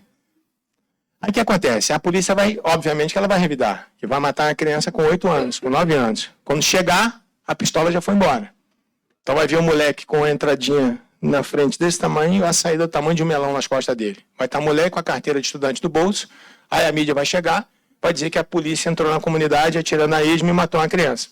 Então, assim, é isso que a mídia não mostra, pô. Então a gente tem que ser real. Eu não sou a favor de truculência, eu não quero que ninguém me entenda mal. Mas a realidade é a realidade, pô. A gente não pode esconder o que é a realidade. A realidade é isso aí. Mas tem um tribunal que funciona. A gente não é pessimista. Tem tribunais que funcionam. Esse funciona. Essa é a verdadeira face do crime. Nos becos, vielas e favelas, quem julga não é a justiça, é o tribunal do crime, onde a sentença vem com tortura, humilhação e execução. E onde estão os manifestantes agora? Cadê os que se indignam nas redes? Cadê as câmeras da TV? Silêncio. Conivência. Covardia. Esse é o tratamento nas mãos de criminosos. Esse é o Brasil que fingem não ver. Agora eu te pergunto, de que lado você está? Qual futuro você quer para os seus filhos? Pensa bem, porque amanhã, meu amigo, pode ser tarde demais. Ela está sendo presa por traição. Isso é uma execução. Tranca a boca dela para ela não gritar. Está fazendo algum vídeo, alguma coisa? Vai tirar sua foto, não é vídeo não, tá? Pode começar. Então começa, pelo amor de Deus. Nossa. Pode começar. Tranca a boca dela para ela não gritar. Arranca o pescoço, meu.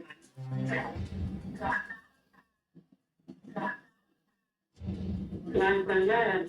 Tira a foto e manda aí. Olha, levanta a cabeça, para de chorar. Ah, não. Só na máquina. Pô, que isso, Falcão? Arruma a tesoura, não. Arruma a tesoura, que agora tá rápido. Olha que vai ser rapidinho. Pra sofrer mesmo, pra sentir dor, cara, entendeu? Ele não entendeu, eu faço perdão a todo mundo. Entendeu? Eu faço perdão por mim e por todo mundo, que a gente dá mole mesmo. Eu sei das coisas que eu falei. É isso. E aí a gente acha isso aí é normal, né?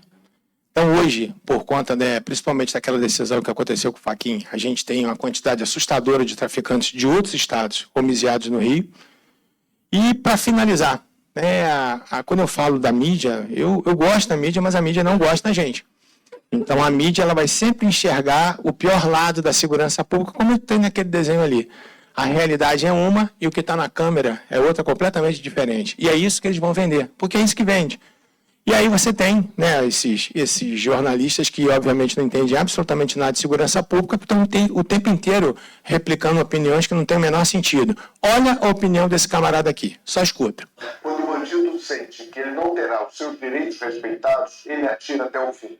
E isso aí aumenta a letalidade, tanto entre bandidos e também entre policiais. Quando o bandido entende que os direitos... Não, é brincadeira, né? Esse cara é um brincalhão. Mas a pior de todas é essa aqui. Se eu fosse juiz, eu interditava essa mulher. Essa aqui, ó. Uma operação policial que chega num lugar para prender 21 pessoas, prende 6 e deixa 25 mortos, precisa ser olhada de perto. Conseguiu o feito macabro de ser a operação mais letal da história do Rio de Janeiro. Moradores do Jacarezinho, a Zona Norte, onde aconteceu essa ação desastrada, para dizer o mínimo, trágica da polícia, foram ali a um protesto. Quem vai explicar para a gente é a Raquel Amorim. Raquel, 25 mortos, um policial. E o discurso da polícia é que estava todo mundo fortemente armado. Aparentemente, estavam muito armados, mas não sabiam atirar, né? Porque eram 24 armados e mataram só um do outro lado, mas morreram todos esses, né? Pois é, Daniel, as políticas de segurança pública adotadas aqui no... Você vê a lógica da mídia, né? Então... tem que morrer a mesma quantidade de policial. E sabe o que acontece? Para que vocês tenham uma ideia, o Rio é tão surreal. Tanto a Polícia Civil quanto a Polícia Militar, eles têm treinamentos para poder desembarcar do blindado para retirar as barricadas sob tiro. E o que aconteceu com esse policial civil foi isso. Ele desceu do blindado, só que o sniper do tráfico conseguiu acertar quando ele estava chegando à barricada. A CORE conseguiu retirar, conseguiu subir, houve o confronto, matou esses traficantes, apreendeu esses fuzis, e é assim que a mídia, que ela diz exatamente como a polícia tem que trabalhar. Então fica complicado, porque ela coloca toda uma população contra a segurança pública, enquanto a única coisa que a segurança está fazendo, né, é cumprir sua missão. Enfim, mas nós vamos reconstruir esse nosso Brasil aí, a gente merece coisa melhor, né? E tem aquele ditado que diz o seguinte: se não nós, quem? A gente sempre gosta de empurrar o problema para o outro, né? E se não agora, quando? Eu acho que esse é o nosso momento. E esse tem que ser o nosso grito. Desculpe o transtorno, estamos mudando o Brasil. Eu acho que essa é a minha missão, essa é a missão de vocês também. Valeu, obrigado aí, desculpem tomar esse tempo todo.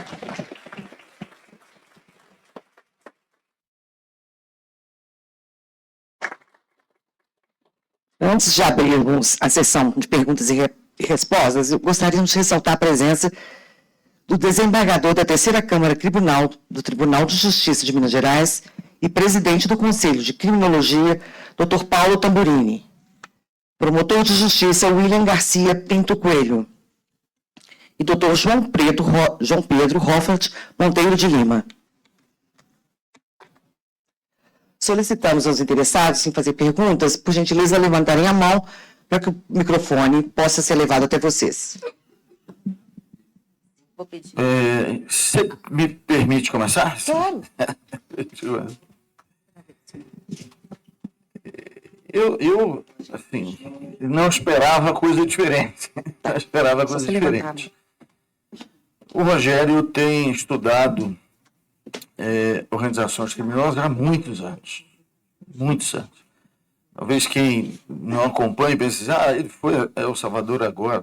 Tem décadas que estuda um fenômeno que não só nos desafia numa perspectiva de preparo, né, de como que as instituições elas se preparam para esse enfrentamento, mas acho que, em especial, numa perspectiva de, primeiro, reconhecimento do problema. Eu acho que nós estamos nessa fase ainda. Não é?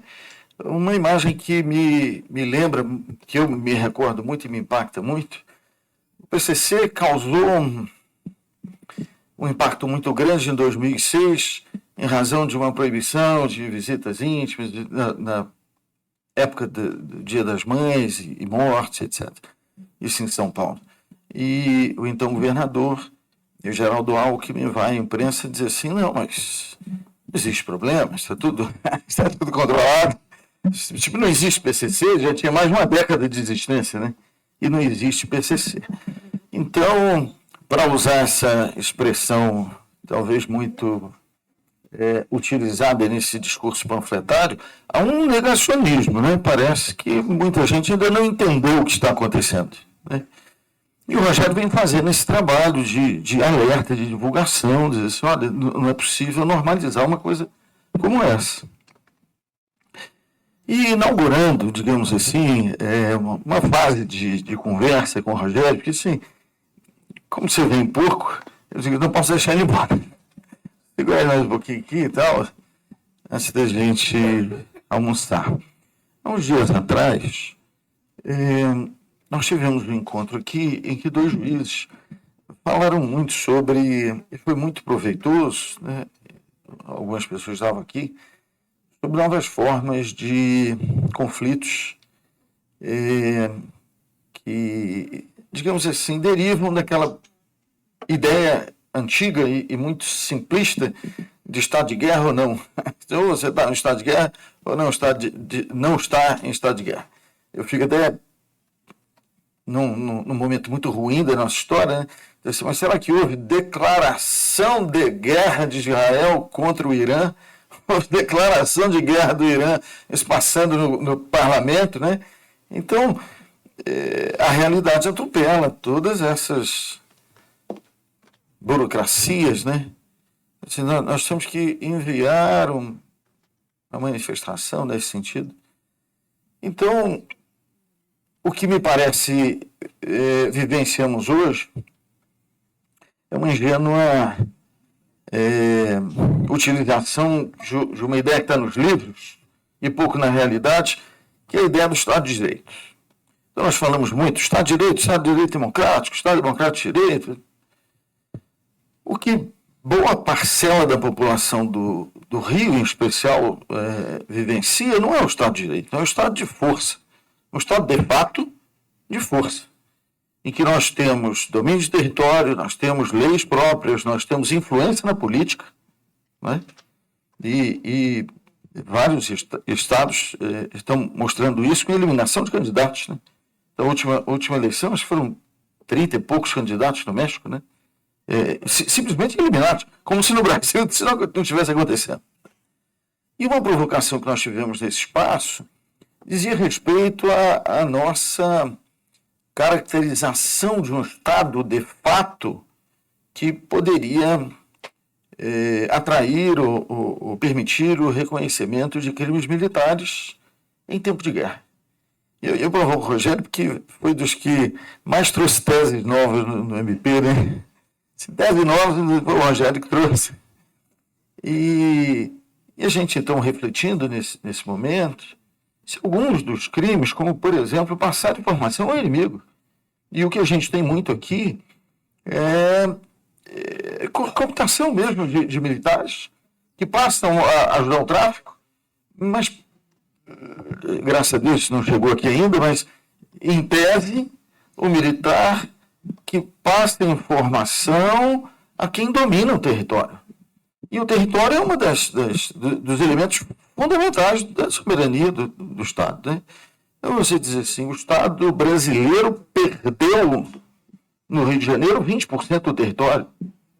É isso, 20% do território do Estado do Rio de Janeiro está sobre o domínio direto de grupos armados. E aí também interessa facção, milícia, interessa. Então, o que você acha disso, Rogério? Sim.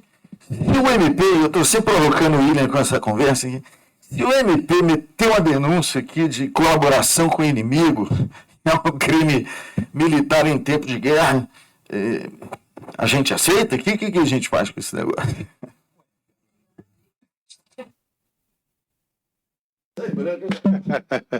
Não, assim, eu obviamente que eu não tenho 5% do seu conhecimento no direito penal militar. Não tenho mesmo.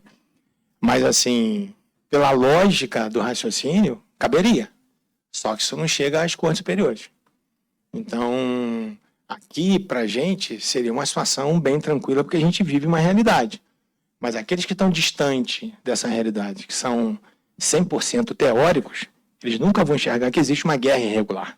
Não existe uma guerra regular. Não existem dois uniformes em combate.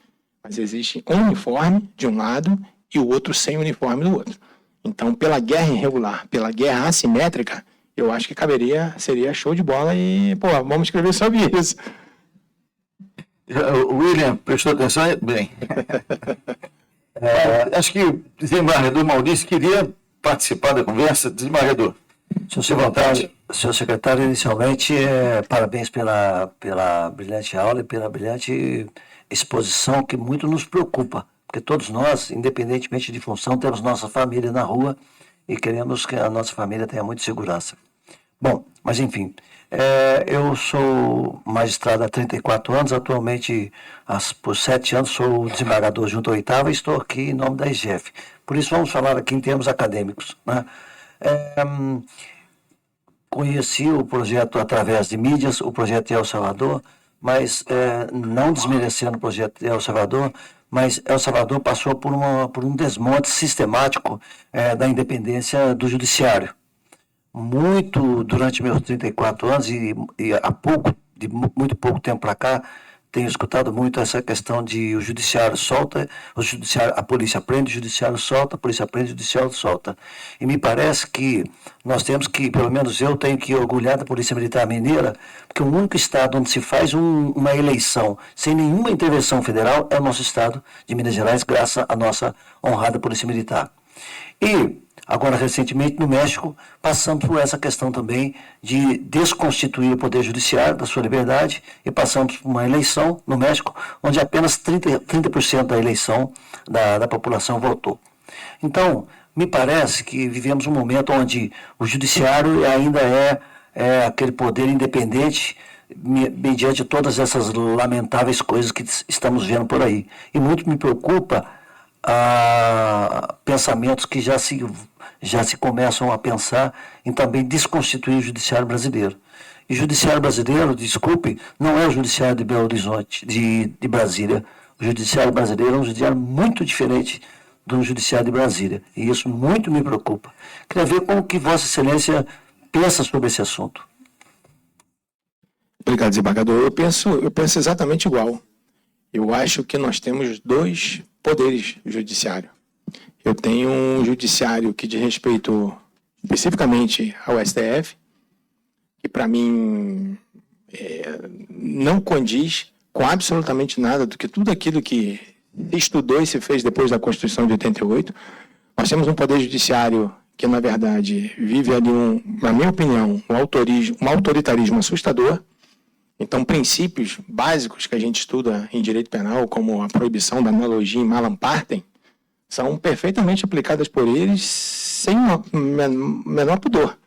Então, por exemplo, você equiparar, né, a homofobia, a heterofobia ao crime de racismo. Então, assim, o grande problema, muitas vezes, que a gente vê do Supremo Tribunal Federal é que ele não entende que a omissão, na verdade, a inação do legislador é uma ação. Eu não querer, por exemplo, alterar as hipóteses de aborto, isso é uma decisão da sociedade e não do STF.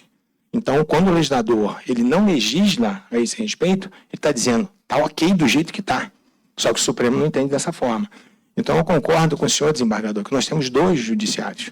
Existe um judiciário que, para mim, já perdeu, inclusive, a qualidade de judiciário, né? Aquela coisa de dizer o direito, né? de cara, e acabou.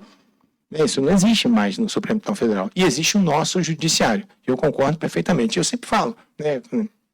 Quando a gente está discutindo a respeito do judiciário, que justiça, principalmente, é a nossa justiça de primeiro grau, que é o juiz, o promotor, é o defensor, é o delegado. Ali você percebe imediatamente a realização da justiça. Agora, quando você leva isso a nível tanto de STJ, que a gente vê hoje também, a gente tem ministros no STJ, inclusive meus amigos, que são libertários ao extremo. Eles acabam com a segurança pública. O que eu fico me perguntando é o seguinte, será que essas pessoas moram no país que a gente mora? Será que eles andam nas ruas onde a gente anda? Porque é uma coisa muito distante, sabe? É um país de Alice, onde a teoria ela fala muito mais do que a realidade nua e crua que a gente está vivendo. Então, eu concordo 100% com o senhor. Quando as minhas críticas ao judiciário, elas se dirigem especificamente ao Supremo Tribunal Federal, que está, na minha opinião, não estou falando aqui como secretário de Estado, estou falando como doutrinador, né? E eu posso até ser processado por isso. Mas é uma crítica pessoal e eu acho que ali realmente é uma desconstrução de tudo aquilo que foi construído ao longo dos anos, por uma questão ideológica, puramente ideológica. Eu nunca vi, o senhor como desembargador, se existe um processo aqui, o senhor não vai se manifestar na imprensa a respeito desse processo. E antecipando, inclusive, a possibilidade de um processo. Isso acontece hoje no Supremo com a maior naturalidade.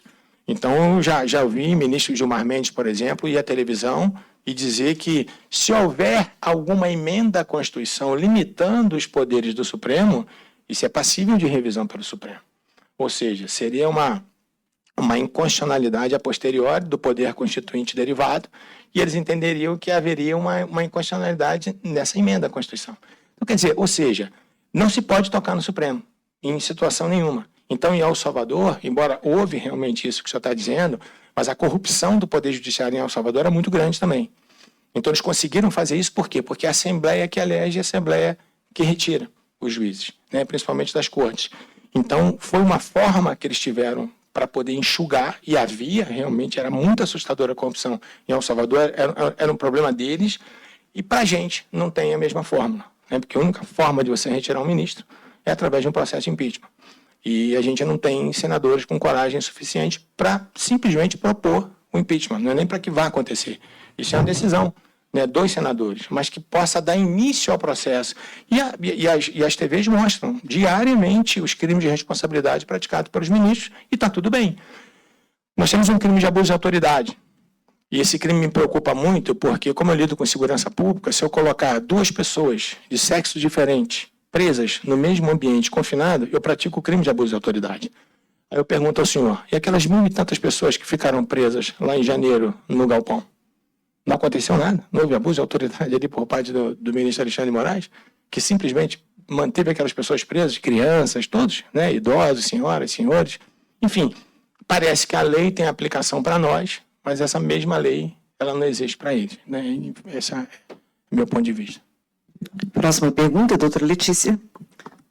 Professor Rogério Greco, é uma satisfação ter o senhor aqui conosco. Agradeço ao doutor Fernando por esse evento grandioso. E eu queria aproveitar, professor, fazer uma provocação mesmo voltada ao nosso sistema de justiça. Eu sou defensora pública aqui dessa casa há 19 anos, e o que eu tenho visto, né, no meu chão de fábrica, né, que a gente que atua aqui no dia a dia, eu vejo até com uma certa perplexidade uma inversão de valores, como bem disse o senhor. Né? De um lado, a gente vê um endurecimento crescente, né, dos julgamentos dessa justiça castrense. Nós vemos que hoje não se aplica mais a Lei 9.099, embora alguns desembargadores aceitam, mas já é recorrente, na primeira instância não se aplica mais, algo que sempre se aplicou. Né? Nós vemos os acordos de não persecução penal não sendo admitidos sem nenhuma proibição de lei, e quando são, a gente assusta, porque tem a reparação à vítima, e a vítima aqui são, como diz o senhor, os vagabundos, né? Então, a gente ainda tem a polícia militar tendo que reparar o dano por aquele agente que cometeu um delito, né? Eventualmente ali foi preso e nós temos essa reparação de danos. Nós temos reparação de danos aqui de R$35 mil, R$40 mil, às vezes somando a equipe. Então, assim, é algo que me incomoda e, assim, a gente fica, às vezes, sem voz, sabe, professor? E, de outro lado, a gente vê o cenário, né, na justiça comum, com decisões que absorvem os réus, mesmo diante de apreensões de drogas volumosas, sob o fundamento de que não teria havido a fundada suspeita, né? Então, nesse cenário, professor, que eu vejo de enfraquecimento do aparato de repressão, né, de enfraquecimento aqui, especialmente considerando a realidade dos nossos policiais militares do estado de Minas Gerais, o senhor como secretário de Segurança Pública, qual o recado que o senhor daria para nós, Justiça Castrense, porque eu falo que não adianta a gente estar falando aqui de El Salvador, do Rio de Janeiro, do Supremo, mas para nós, enquanto operadores do direito aqui em Minas Gerais. Realmente a situação...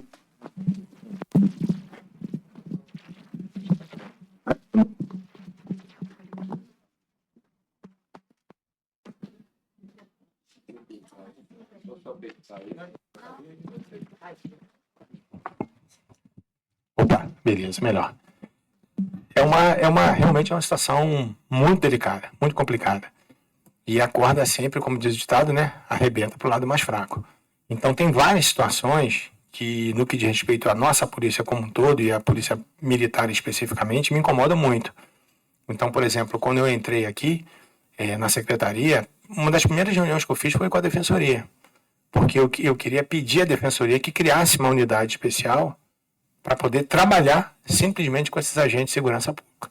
Não é possível, por exemplo, um camarada que é acusado de um homicídio e que agiu em legítima defesa e é levado ao tribunal do júri, ele ainda tem que arcar com o advogado para responder por uma ação que ele cometeu no exercício da profissão dele. E o Estado simplesmente vira as costas para esse servidor. Então, assim, tem muita coisa que a gente precisa melhorar. Eu não consigo entender por que um policial ele tem que reparar uma viatura que ele colidiu durante uma perseguição. Eu não consigo entender isso.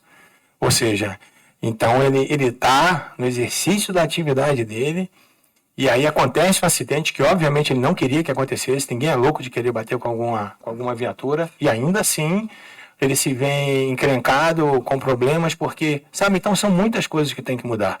E essas coisas são coisas que vêm acontecendo ao longo dos anos, mas é preciso chegar e realmente dar um basta nisso, sabe? A gente tem que mudar, na minha opinião, só vai mudar se a gente tiver alguma legislação específica falando sobre isso, né? E com relação ao juizado especial, é mais um absurdo, né? Então, por que não se aplicar o juizado especial? Então, por que isso? Por que essa distinção?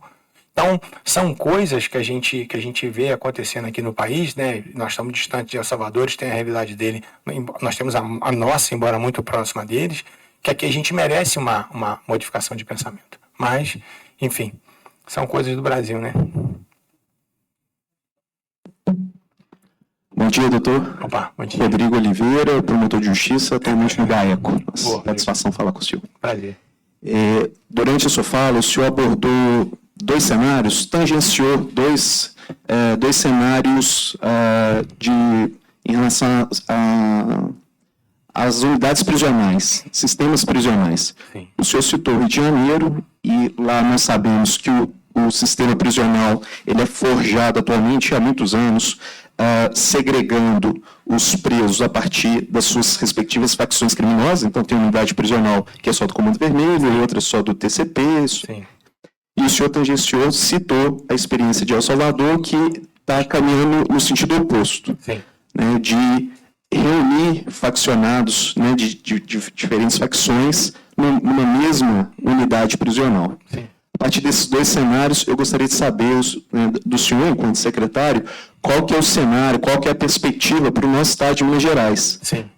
Nós sabemos que ainda não tem uma realidade como a do Rio de Janeiro, em que as unidades são feitas a partir dessa segregação por facção, organização criminosa, mas temos algumas unidades em que isso existe. Por exemplo, Muriaé, salvo engano, ela tem sido destinada para os presos do Comando Vermelho. Né? E sabedor que, a partir da experiência do Rio de Janeiro, que essa segregação foi e é um dos fatores que fortalece o crime organizado, eu queria saber qual que é a sua opinião, qual que é a perspectiva para Minas Gerais a esse respeito. Não, obrigado, Rodrigo. Assim, eu não acho que essa segregação, ela fortalece. Eu acho, pelo contrário, que ela enfraquece. Então, o que a gente tem que ter são métodos para que essas pessoas não se comuniquem com o mundo exterior. Ou, quando se comunicar, a gente tomar conhecimento. Então, qual que é a nossa ideia aqui?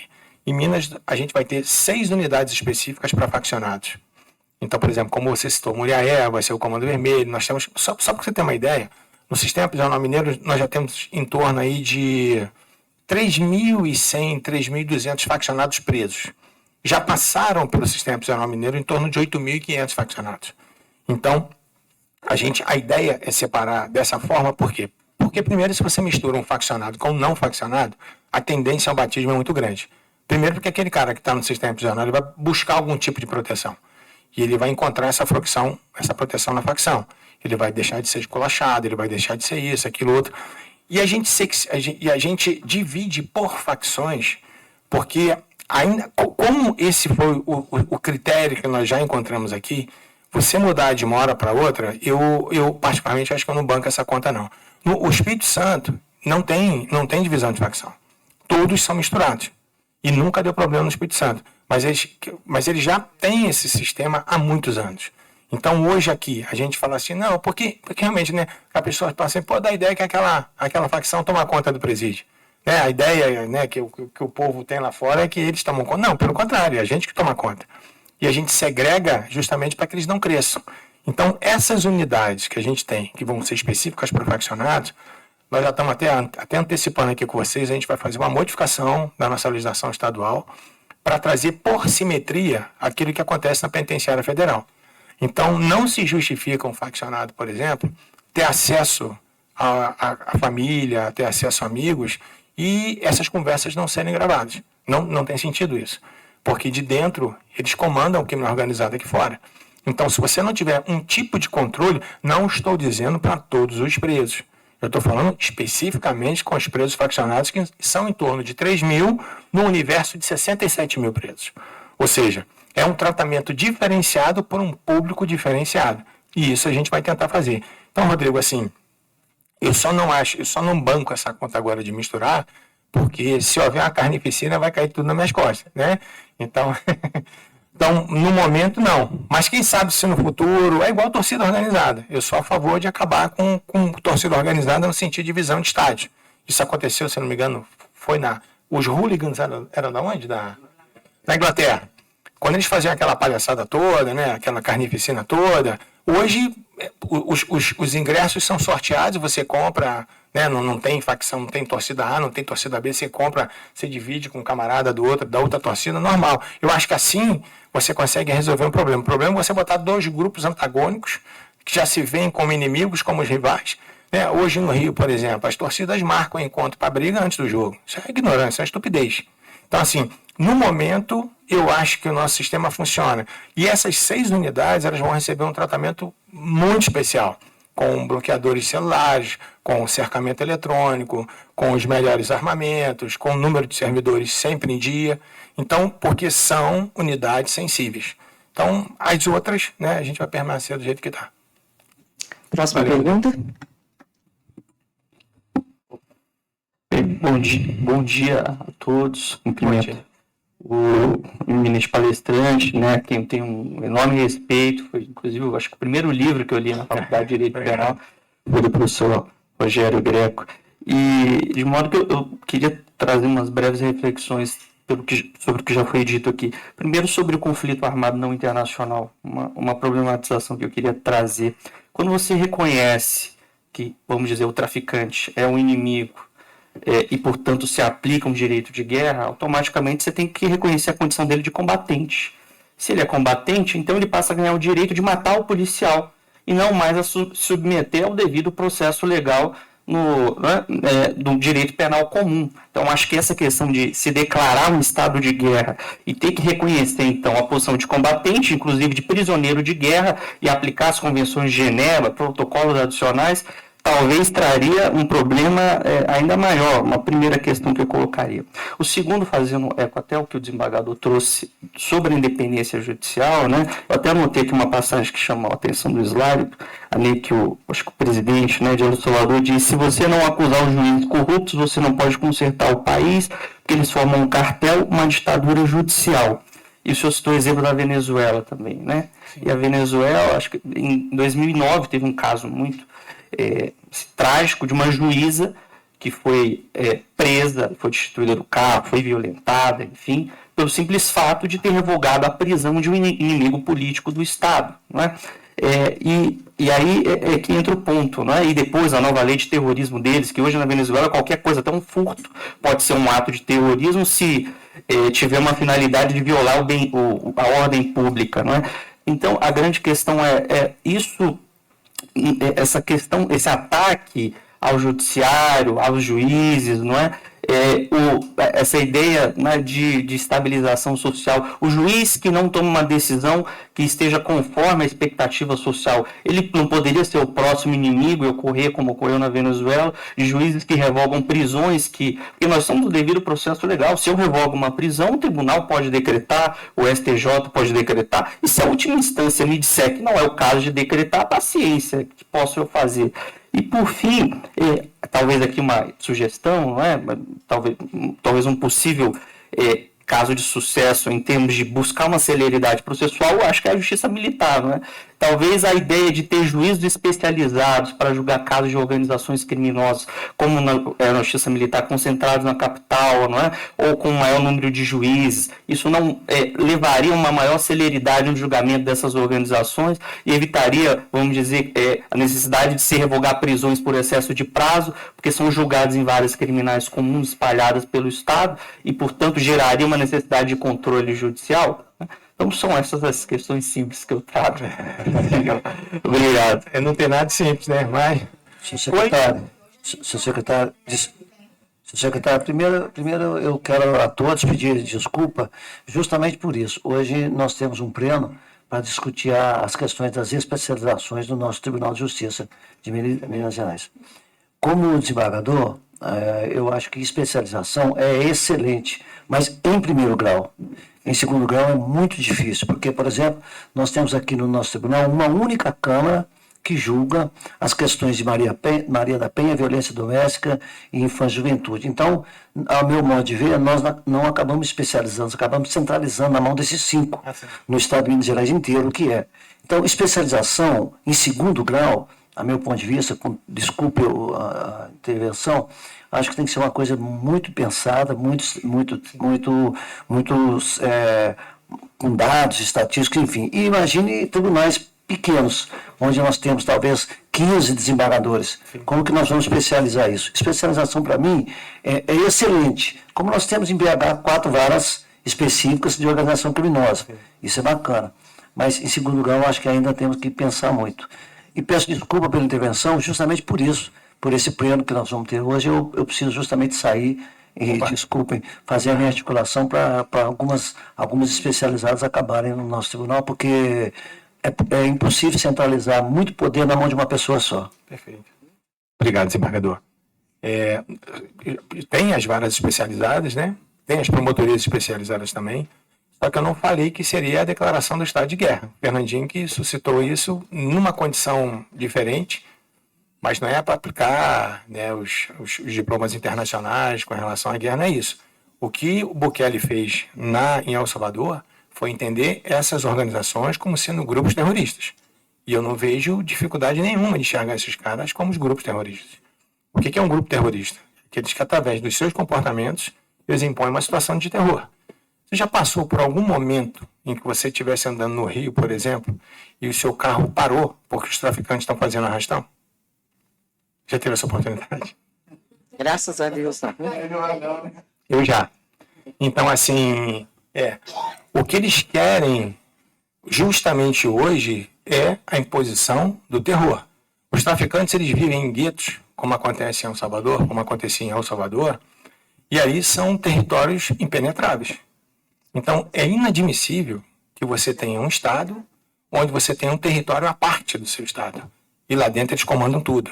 Então, a gente precisa de critérios mais fortes, porque se a gente tiver um tratamento com esses grupos organizados que existem no Rio, da mesma forma que a gente lida com o criminoso comum, obviamente que a gente não vai conseguir resolver o problema, ele só piora.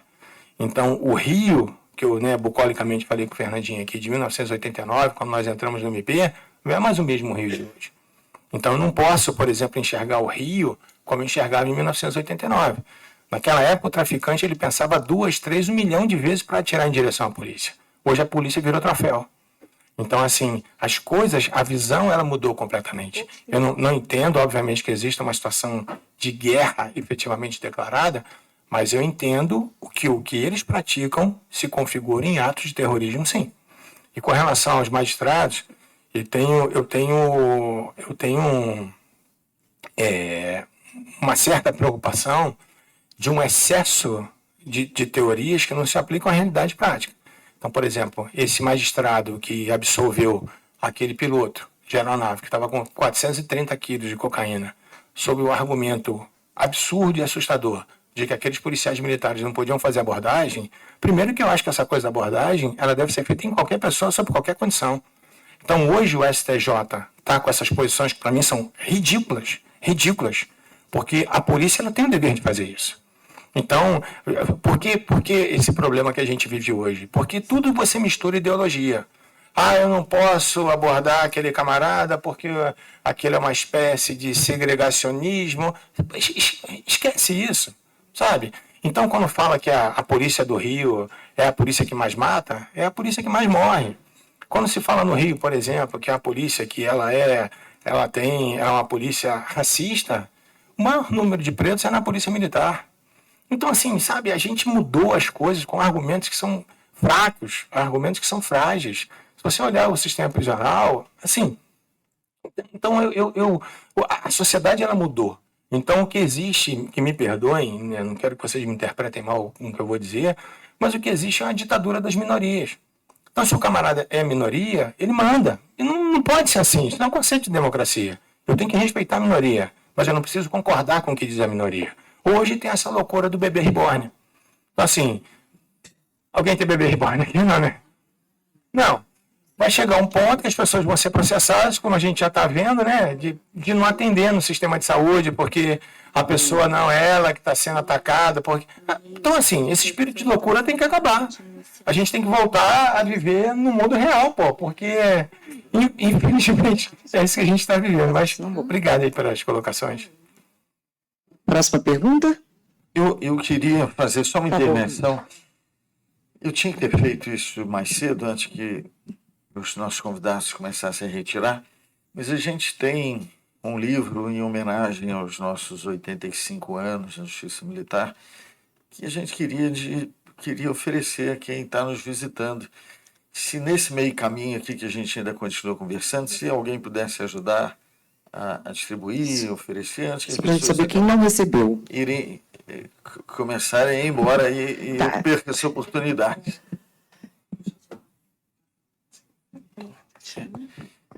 Então, eu percebi também que a gente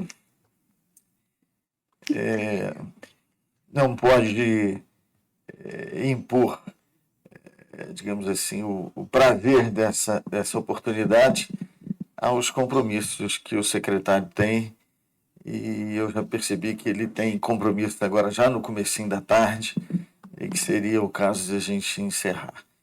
Encerra as perguntas. Guto, por gentileza, o microfone. Você rapidamente. É muito rápido. Só queria, não poderia deixar de passar a oportunidade de agradecer o desembargador Fernando Galvão. Foi de muita valia para nós, defensores públicos, a palestra, como sempre, contribuindo para o nosso conhecimento. Completar o professor, meu mestre, inspirador nesse caminho que eu trilhei pelo direito penal. Hoje eu sou defensor público titular da 2ª Auditoria Militar e posso dizer ao senhor seguramente que aplico muito dos ensinamentos do senhor no passado. E hoje uma verdadeira aula.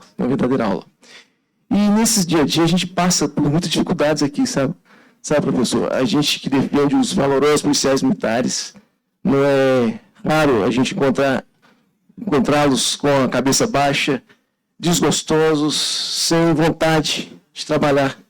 E isso me deixa com muita tristeza, principalmente aqueles que são operacionais. Nós temos recorrentes casos, principalmente em Juiz de Fora, onde parece-me que o Rio de Janeiro já tem braços largos do Comando Vermelho. E atuações verdadeiramente honestas, justas, por policiais militares, valorosos lá, acarretam em processos aqui na Justiça Militar. Recentemente tivemos uma absolvição justa, na primeira instância, de policiais que, em combate à criminalidade, não disparavam sequer uma arma de fogo letal, só elastômero, e a mídia só mostrou o lado do elastômero. Não mostrou que uma pessoa estava sacando de algo parecido com uma arma. Mas a mídia gosta de vender isso. O vilão é a polícia militar. Então, a reflexão que eu trago é essa, professor. Existe alguma forma, o que o governo pode fazer, o nosso, o que a gente pode fazer para poder não deixar esmorecer o ânimo, a vontade desses valorosos policiais militares que cada dia que passam ficam com mais medo de atuar nas ruas. Uma vez que uma condenação aqui, acima de 2 anos, certamente acarretará uma exclusão das forças policiais. Né? Então, a gente fica com essa dúvida, esse pensamento e essa reflexão. Obrigado mais uma vez, professor. Alô. Eu que agradeço. E realmente eu sofro também com isso. Então eu vejo, inclusive, policiais militares morrendo por hesitarem no combate.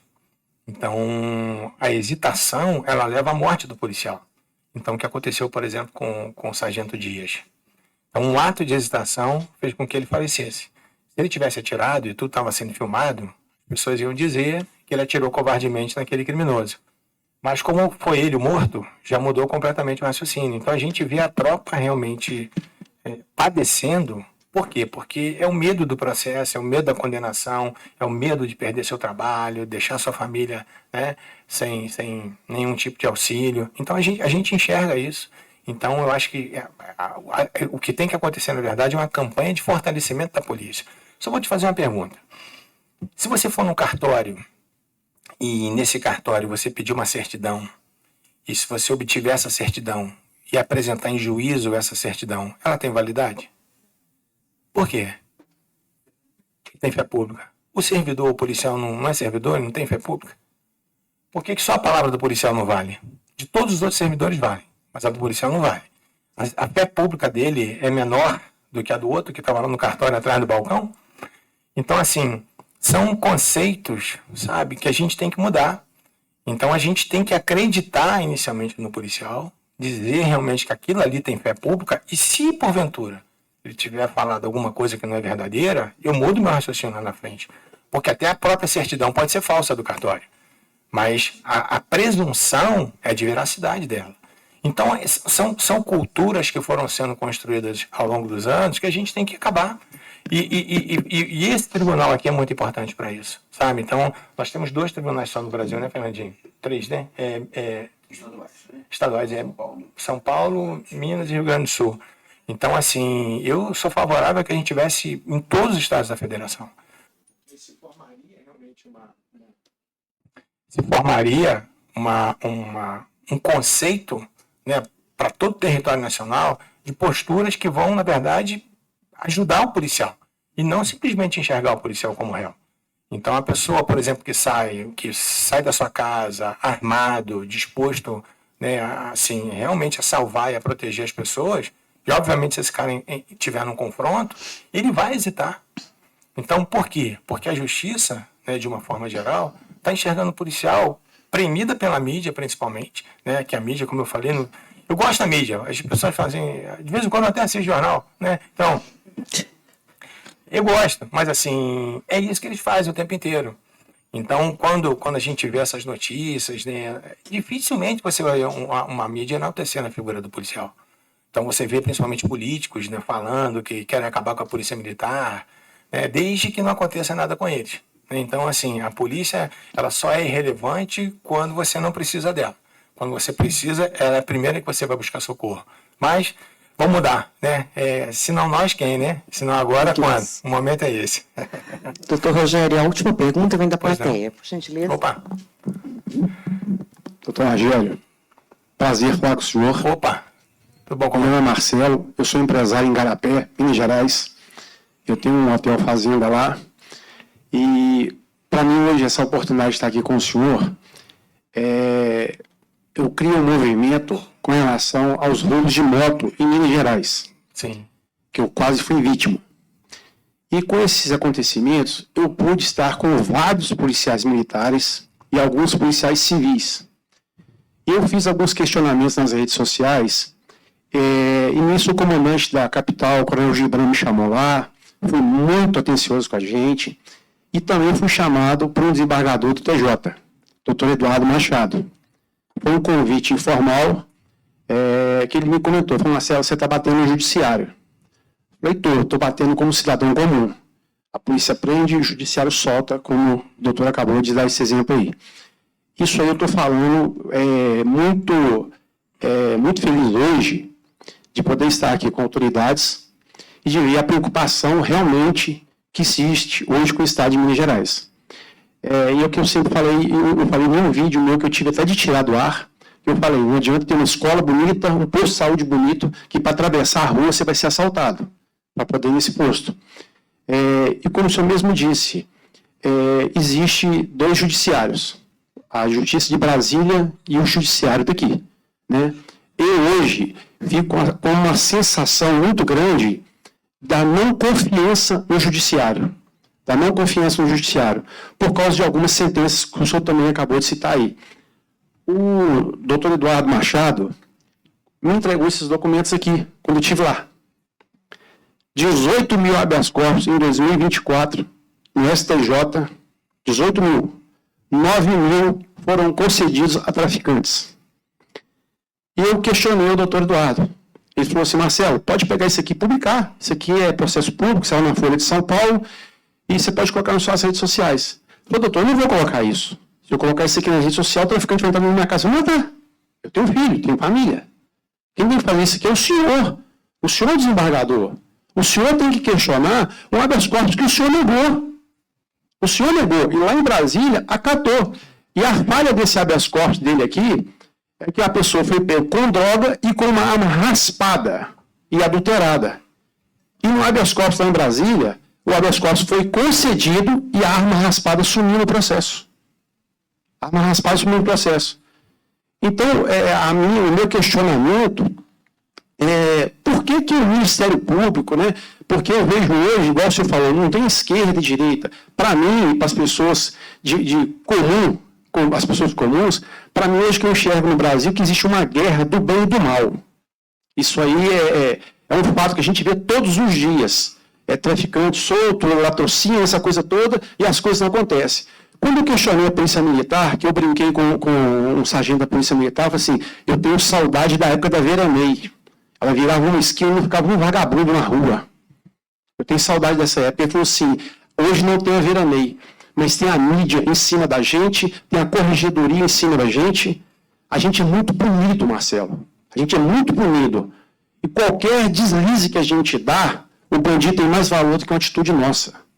Então, por que existe essa proteção? Por que existe essa preocupação? Vou falar assim, como brasileiro normal, tá? Não como defensor da lei. Por que o senhor, como secretário, já que a responsabilidade de Minas Gerais toda é do senhor, não existe essa união de cobrar do pessoal de Brasília? E quem tem mais força para cobrar são vocês, secretários, desembargadores, juízes. Por que não tem essa situação? Obrigado, Marcelo. A gente cobra, existe um conselho de secretários, né, de todo o país que se reúne, que é o CONCESP, e a gente cobra muito, só que a gente não tem resposta. Por isso que eu te falo que quando a segurança pública é regida ideologicamente, as coisas não funcionam. Então, o que a gente quer é resolver o problema do nosso país.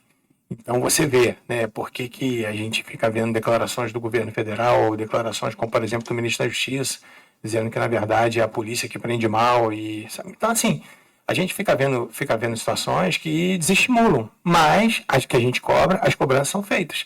Então, a gente tem parte de fundos, por exemplo, que iam ajudar a nossa segurança pública, mas colocam requisitos ali que é para os estados que não tiverem a mesma ideologia do governo federal não vão receber. Então, o estado que não arrecadar o número de armas, eu não quero arrecadar. Eu sou favorável ao armamento. Sabe? Não quero fazer isso, não sou obrigado a fazer isso. Eu acho que o cidadão de bem não tem o direito de se armar. Não estou dizendo que o vagabundo, eu fui promotor de júri muitos anos, Marcelo. E eu vou te falar uma coisa, as pessoas ficam me questionando, que não sei o quê. Cara, se eu fiz durante toda a minha carreira no interior, que eu só fiz júris no interior, se eu fiz na minha carreira de júri, né, de promotor de júri do interior, se eu fiz 2 júris com armas legais, foi muito. O resto todo de armas ilegais. Isso foi muito, eu estou chutando alto, número alto aqui. Então, assim, mas eu tenho que me submeter a uma ideologia que não é compatível com a minha, para que eu não possa prejudicar o meu Estado, para que o meu Estado receba fundo do governo federal? Então, assim, é isso. Então, enquanto a gente tiver uma visão ideológica, seja ela de esquerda, seja ela de direita, é isso que mata. As pessoas não estão vendo o que está acontecendo na sociedade.